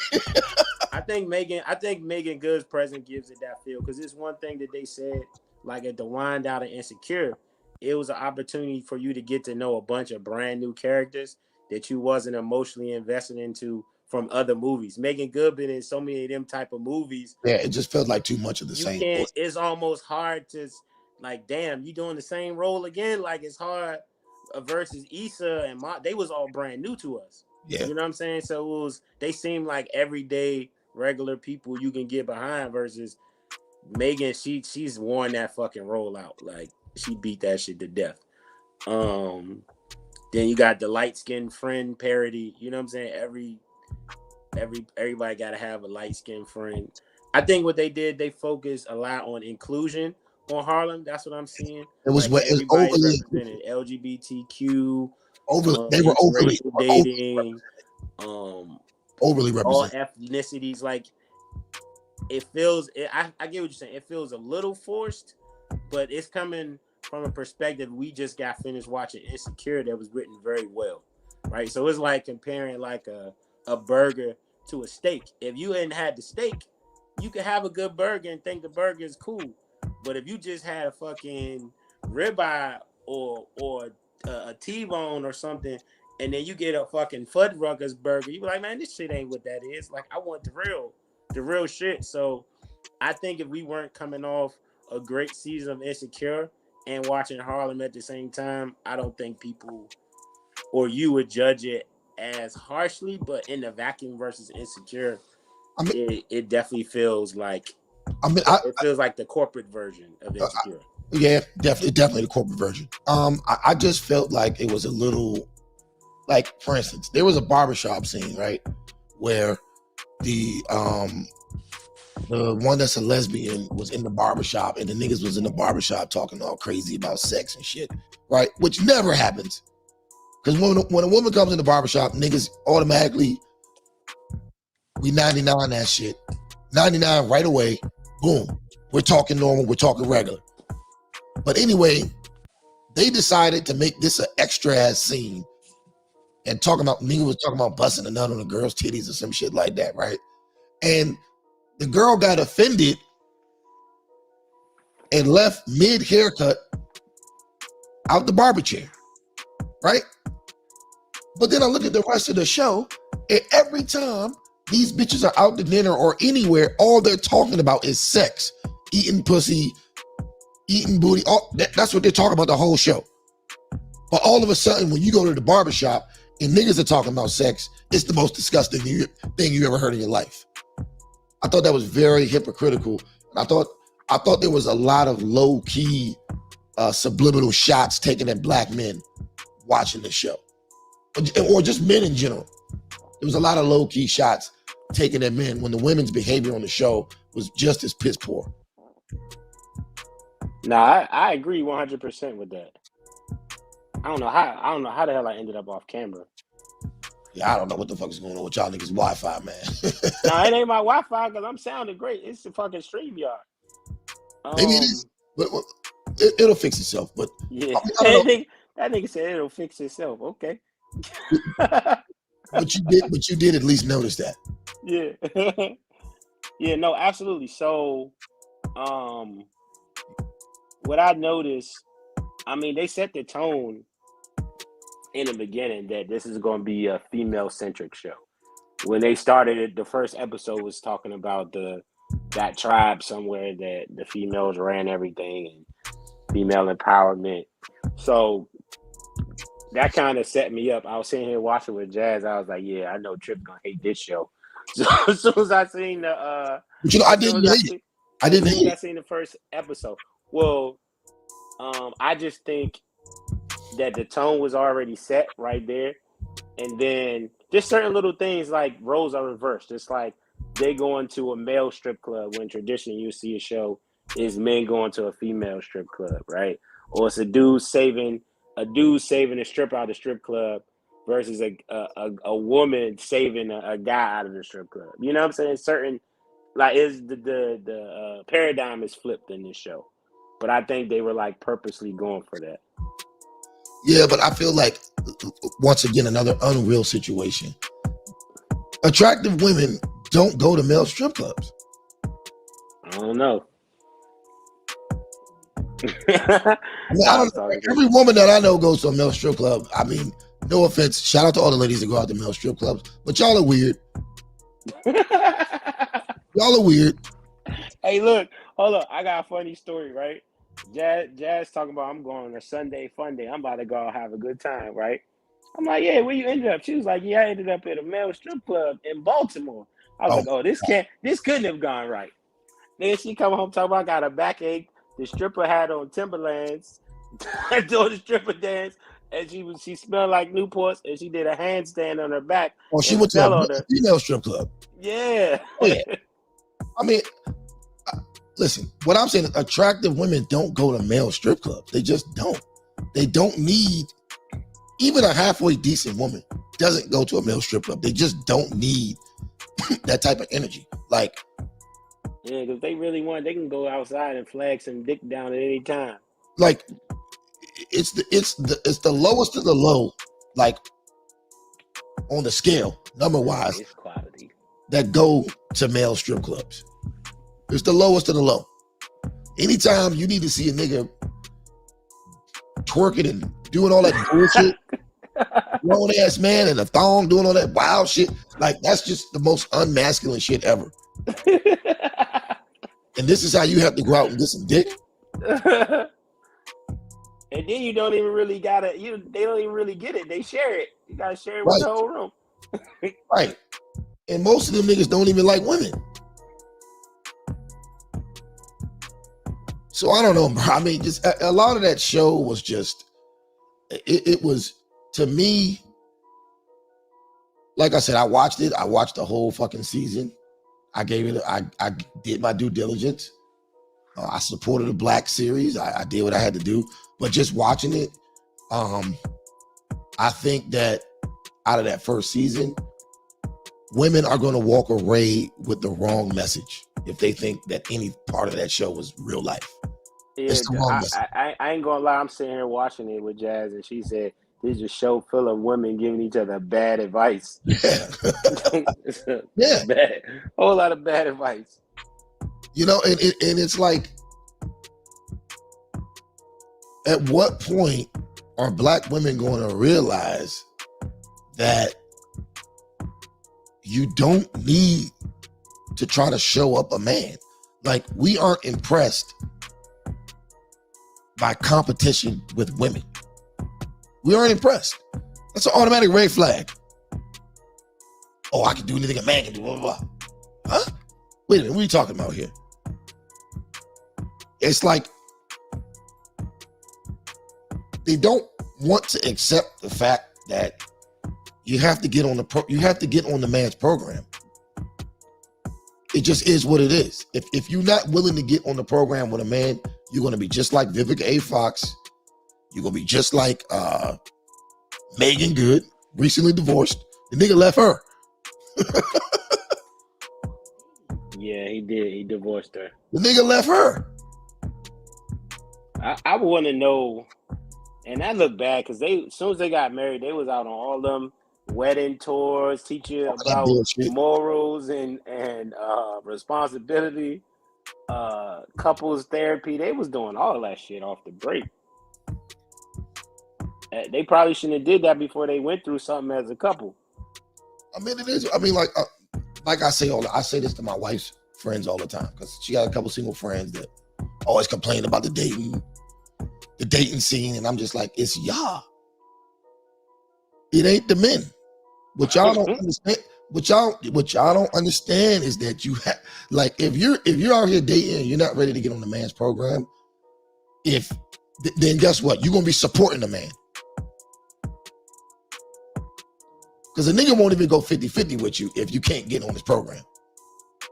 You'll be supporting the nigga.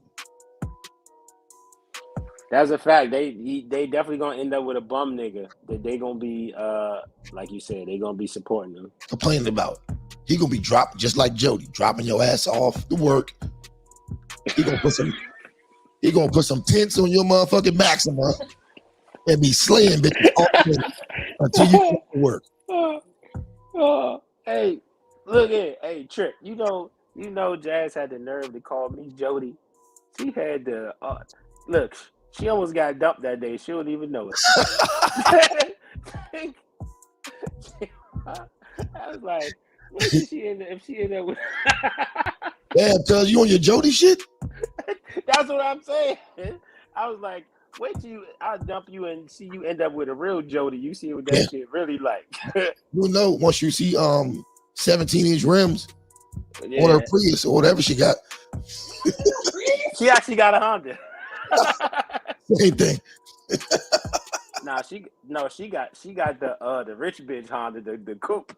Oh, she got the coupe? Yeah, she got the Accord coupe. She got that. Oh, with the double sunroof? You got the double. She got one sunroof. I don't know if she got the double, but that motherfucker nice. It's fast. Okay. Oh, it's fast. She got that turbo V6.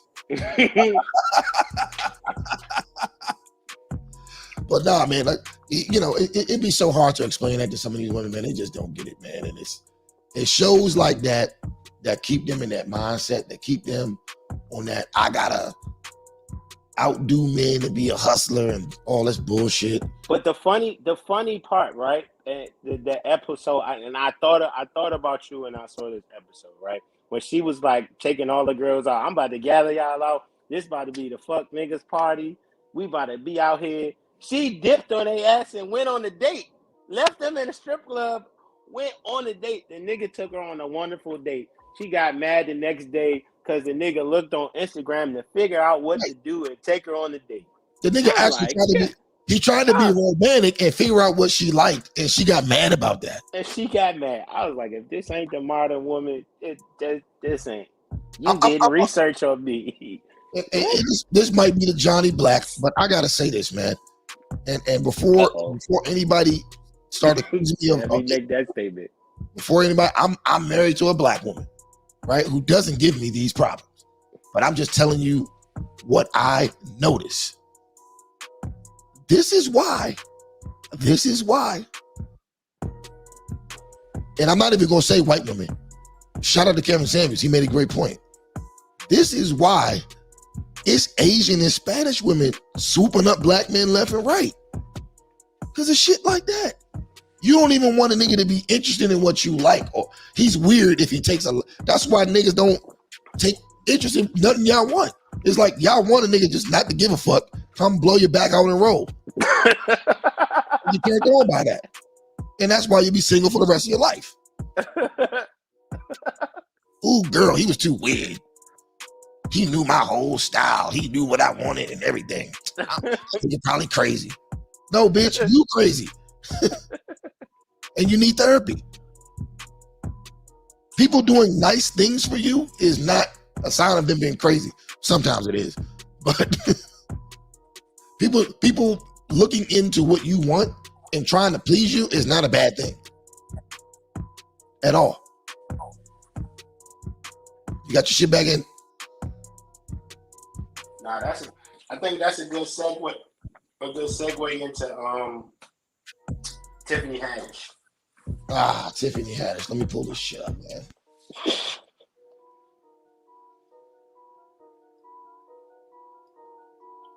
All right, let's get into this Tiffany Haddish situation. Recently, Tiffany Haddish and Common have broken up. And Tiffany Haddish is back to her same old shit. So, Tiffany Haddish. Now look, let me give you all a little context, right? I've done a little 10-minute video on Tiffany Haddish and Common. If you look on the Straight Talk, Nochase Network page, look down for one of the episodes of Trippin' Ain't Easy. Oh no, Black Celebrities Are Trash. Then you'll see the video I did on Tiffany Haddish and the weird shit that she's done and said while she's been in a relationship with Common. And it's caught up with her at this point. And now she's salty about it. And it appears to me as if she's mad that Common is not chasing after they broke up. And I think Common's already moved on. But anyway, I'm going to read the article and we'll do some commentary on that and then we'll wrap this up. All right. Tiffany Haddish, in a recent interview with Fox Soul's Hollywood Unlocked Uncensored with Jason Lee, talked about how saddened she was over her ex Common's public remarks regarding their breakup. Haddish and Common reportedly split last month after dating for more than a year. Sources supposedly close to the exes claimed that busy schedules were the reason behind the breakup. The rapper later confirmed the reports published by People magazine and stated that the former couple came to a mutual agreement to go their separate ways. The pair first met on the set of 2019's The Kitchen. In the December 22nd interview with host Jason Lee, Haddish shared that she wasn't warned about the People magazine article that provided alleged details surrounding their breakup. She revealed she found out about it through her publicist, who later told her they weren't publicly responding to the publication. Haddish wrapped up the statement by saying that she doesn't know who leaked the information to the public, despite both parties' camps learning about the breakup early on. 42-year-old also expressed how she felt about the relationship being over. She said, "I'm fine with it. It's going to be new opportunities." Haddish added, despite being okay with the breakup, she does miss Common. Okay, that doesn't make sense. "I miss him. I miss him from time to time, but that's why any relationship, intimate relationship that you might have, you miss them. But I'm fine with it." When addressing Common's interview and the busy schedule claims, Haddish admitted she thought the same thoughts everybody mentioned in the comments. As Lee began to elaborate that many mentioned the rapper appeared to be the common denominator in his failed relationship, she quipped, "He might be the type of person that never really settles with somebody like she does. Maybe he's like, like a bee going from flower to flower to flower. I don't know. I wish him nothing but joy and happiness, you know. He will always be cool. When Lee pressed Haddish to share how she really felt about his comments, the actress claimed that she was just disappointed. Despite not having hard feelings for the just right star, she said, I was disappointed. I was very disappointed. I was like, oh, okay, because that's not what you told me, but okay. Haddish's interview comes less than 2 weeks after the girl strip star threw shots at her ex encountering his look-alike during her Columbia getaway. All right. Cosby, I'll let you start. What do you think? I don't even know where to start with this. I think it's weird that she's taking shots that it seems like, oh, he's the common denominator in the bad relationship, but she obviously had just as many bad relationships because they're in the same boat at the same age. Exactly. So that's one thing.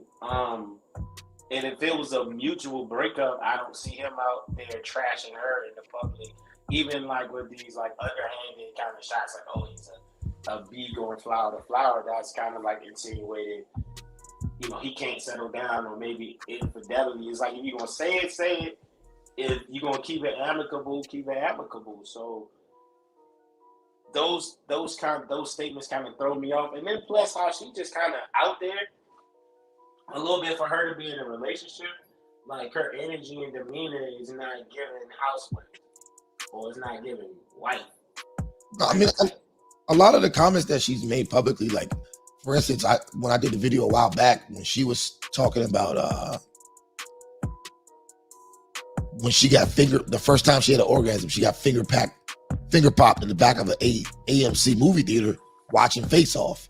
And the title of the article is Tiffany Haddish credits Nicolas Cage with her first orgasm. What kind of woman in a relationship even has a conversation like that in public? I ain't gonna lie, if I was commenting and I read that, I would like, come on. Like, I mean, like little shit like that. And then she's making comments like, if Common proposes to me, I don't want a ring. He needs to buy me an apartment building. What?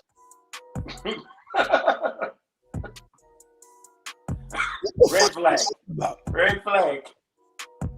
I mean, honestly, like, I'm glad, like, I shitted on Common, and I ain't shit on him, but I kind of, you know, I was critical of him. I was very critical of him in that video, because I'm like, dude, you looking like the simp of the year out here. You're letting this woman that you're in a relationship with parade around and talk all this wild shit about you, and you're taking it with a smile. But now I can see he probably wasn't.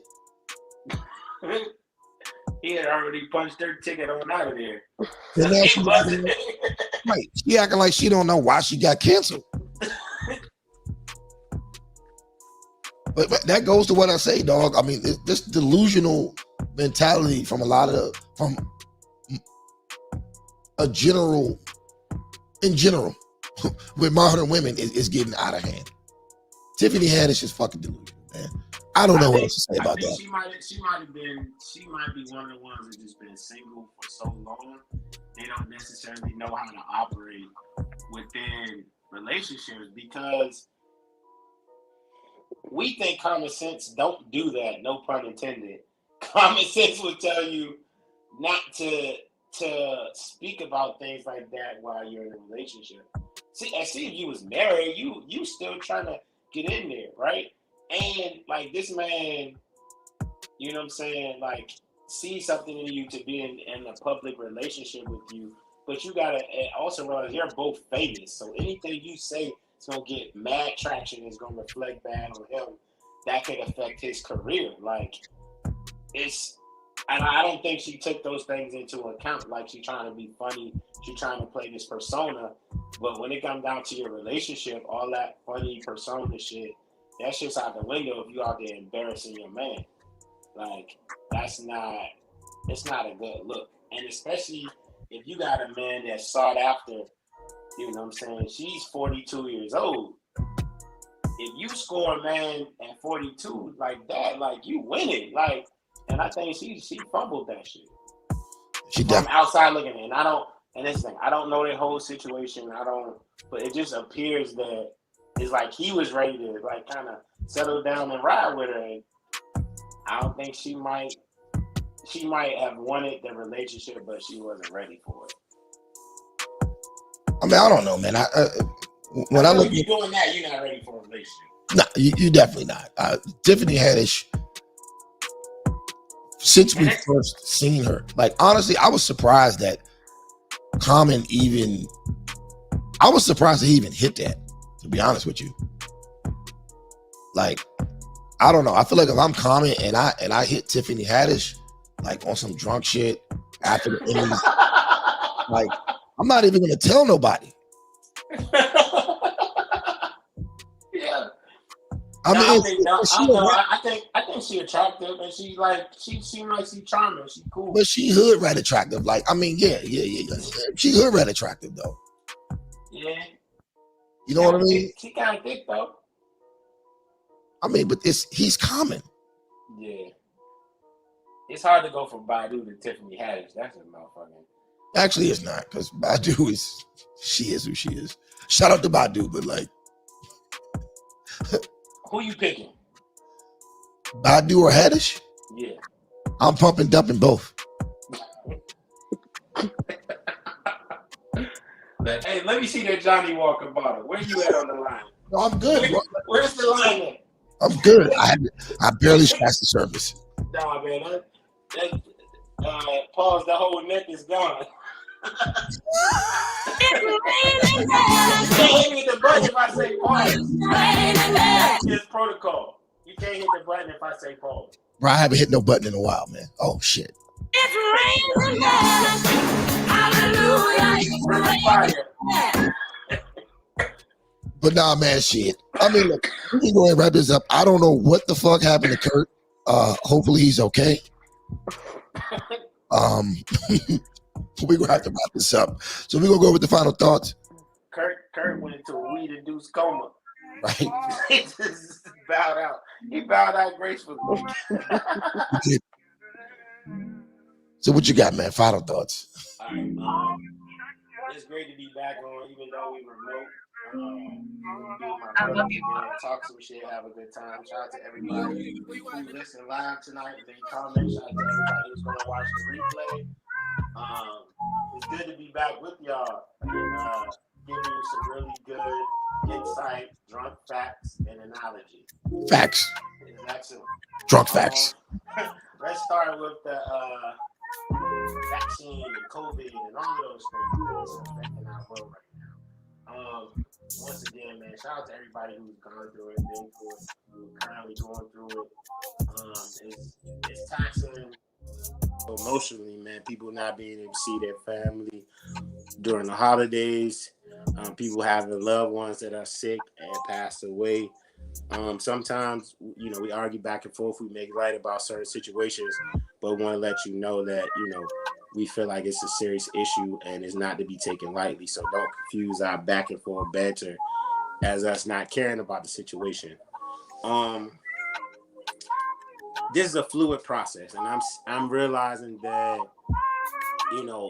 when we quote politicians or people on TV, they have a job to do. And sometimes their job is to go out there and calm the public down, even pacify the public, even though they may know things that we don't know. Eventually, the truth comes out in certain ways and in certain situations. And I think we're bearing that out right now, dealing with the infection rate that we're currently dealing with in D.C. and all over the country. We were told that the vaccine will protect us a certain way that they haven't. I still believe in science. I still believe in the process. I still believe in the people who are doing the research, and that they are,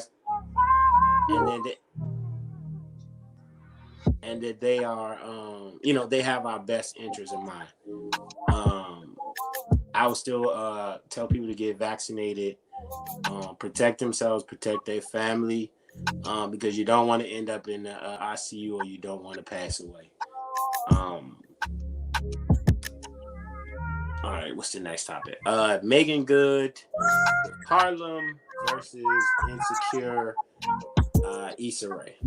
Shout out to just, Black actors and actresses, playing major roles, really putting numbers on the board for these networks. You know what I'm saying? Insecure is definitely one of HBO's highest rated shows, and it's proven that, you know, Black stories aren't just interested in Black people, because they couldn't do those numbers if just Black people were watching it. And it proves once again that we are leaders in culture, and when we get opportunities to tell our stories are damn near the most interesting stories, because we go through the most, got the most style, we got the most flair.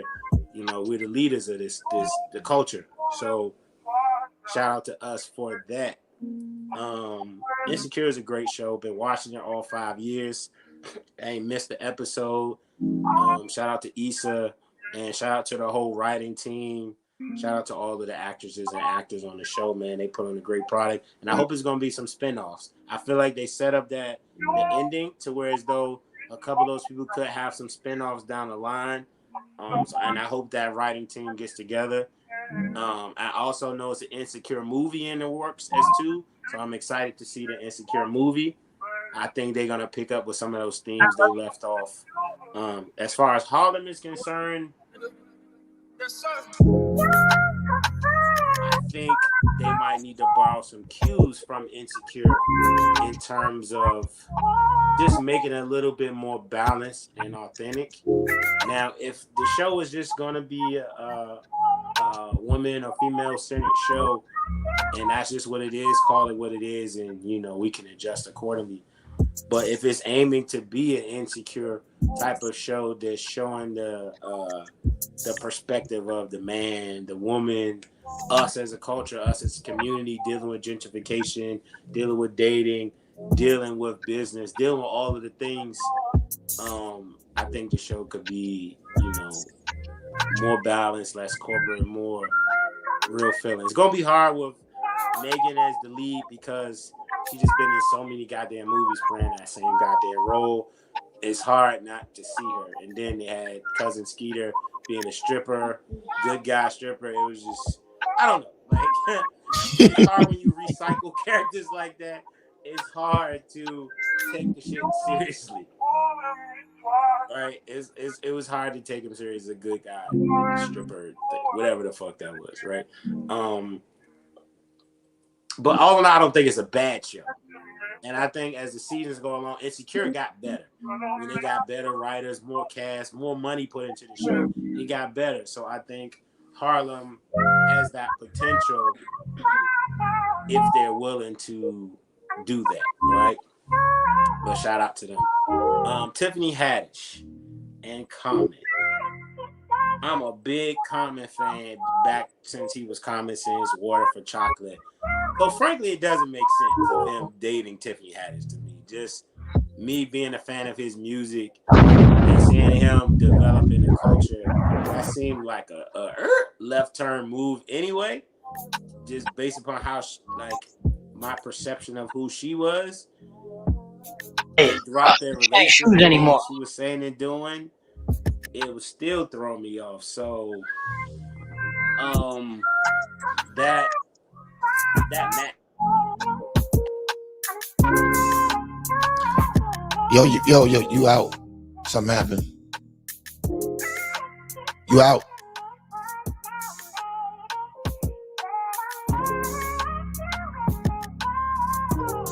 Am I back? Yeah, you're back. Okay. Where did I leave off at? Tiffany Haddish. Oh, yeah. You didn't hear nothing I said about Tiffany Haddish? No. Oh, shit. All right. When it comes to Tiffany Haddish and Common, I was super surprised they even got together. Me being a big fan of Common back from like Water for Chocolate, B, all those things that seemed like a super left turn, even from the women he was dealing with, like Serena Williams and Erykah Badu and different women like that. She seemed like a departure from the norm. And then me seeing the things and her antics while they were in a relationship, I didn't think they would last. I personally couldn't be with a woman that's out there embarrassing me publicly in that way. And it'd be something different. She said if she was on stage being a comedian, like in a stand-up or a skit, she said this in sit-down interviews with people. You know, when you had the opportunity to be intentional about what you're saying, and it can't be perceived as a joke. You in a real ass interview, like, so I feel like she had red flags galore, and kudos to common sense and getting out of there before the house burns down. Facts. I don't shine shoes anymore. That's my final thoughts. Facts, man. Great final thoughts. Great final thoughts.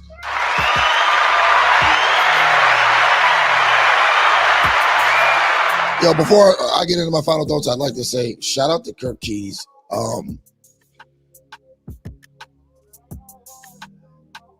Look, man. That's Kirk Cricket phone Keys. What's wrong with your phone, nigga?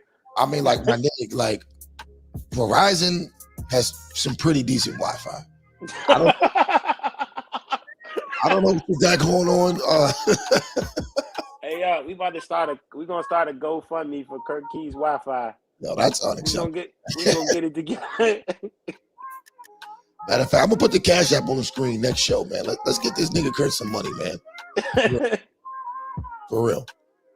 So yeah, man. Oh look, before I start my final thoughts. Hey, no, clap it up for the new set, y'all. Clap it up for Trip's new set. It looks good. It looks good, Trip. It looks good. I try, man. You know, Lord willing. But in the spirit of the new set, I like to play one clip before I get to my final thoughts. Let's go. The great. I dress myself in Ultra Suede. I dress myself in cashmere. Yeah. I dress myself in $100 pleated slacks. I dress myself in alligator shoes. I wear a $15,000 Rolex.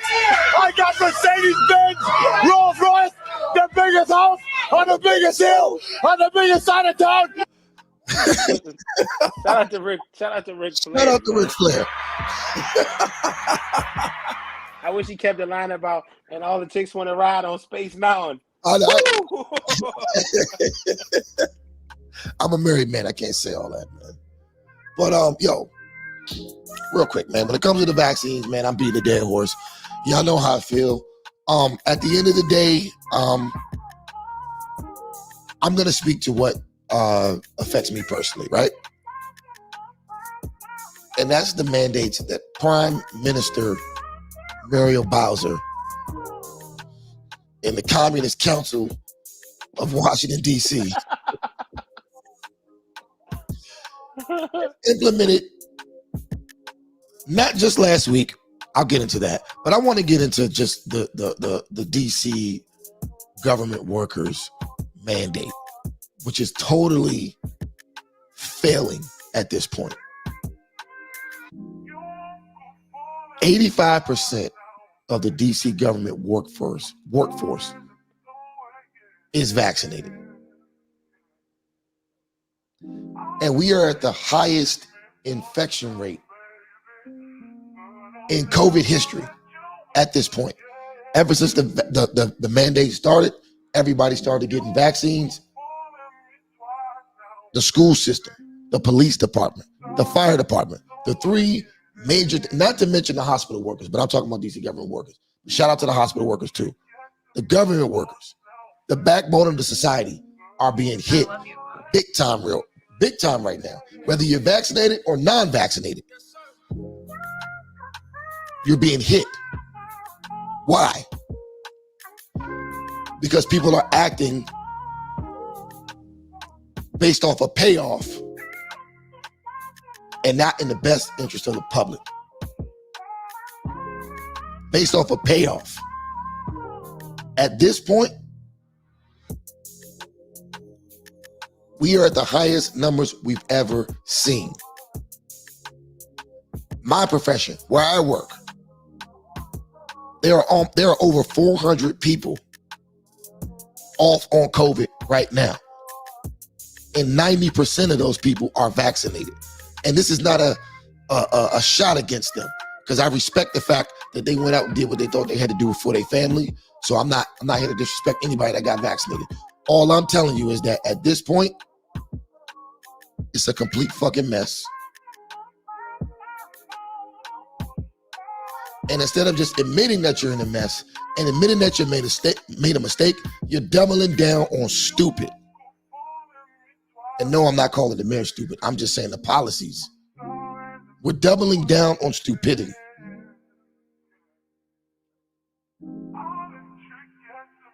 Right now, you have fully vaccinated, COVID positive people that are considered healthcare workers, public servants, police and fire, walking up into your house positive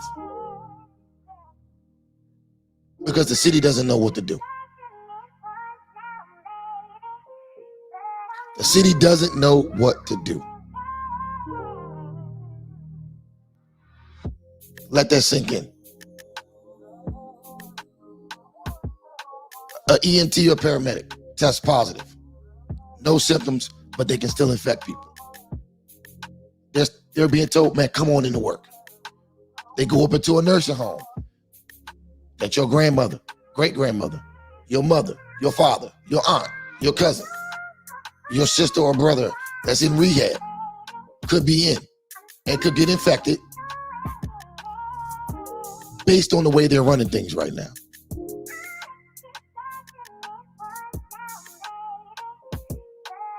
And people who aren't positive,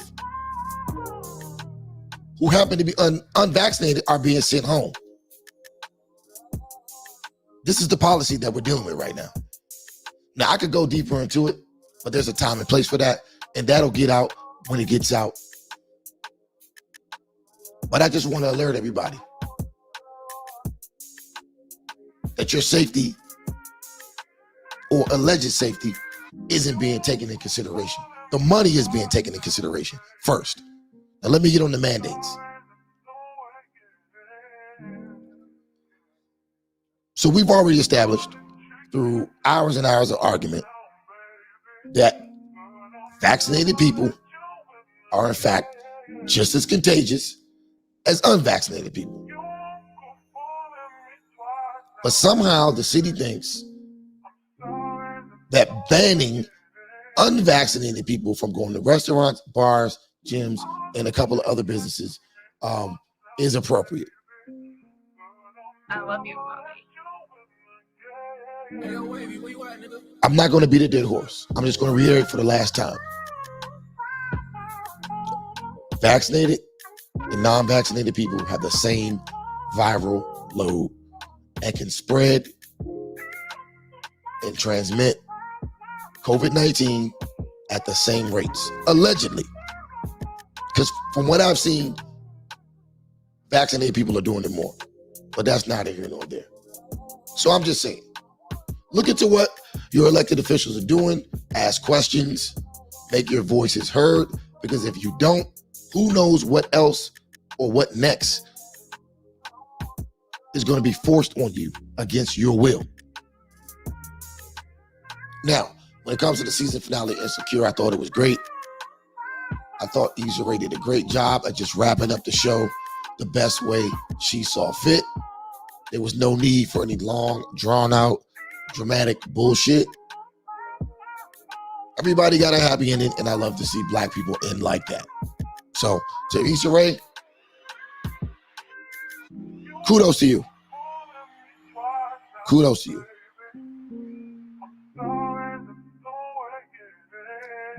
Now, the show Harlem.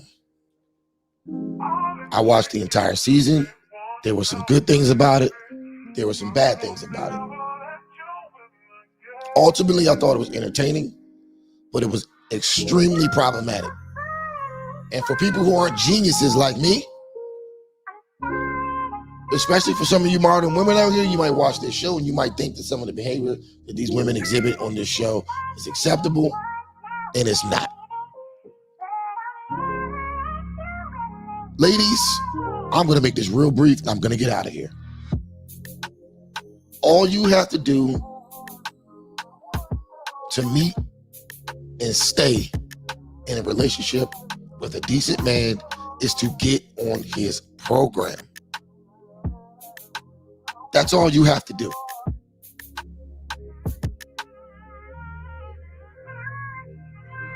The rest of the bullshit that you're thinking of, you're just making your life harder. Get on this program and you won't have a fucking problem. Ladies and gentlemen, that's been Straight Talk No Chase for this evening. We're just getting back off a long hiatus. The holidays were great. We will be back at you twice a week, starting next week. One live show, one recorded show. We also got a couple of more shows coming at you on Straight Talk No Chase. Developing a show as we speak that's going to chronicle the DC prison gangs. Now, I know what you're thinking. Why is he promoting violence? I'm not promoting violence, but I want to highlight the stories that a lot of these guys have. Most notably, their interactions with the Aryan Nation.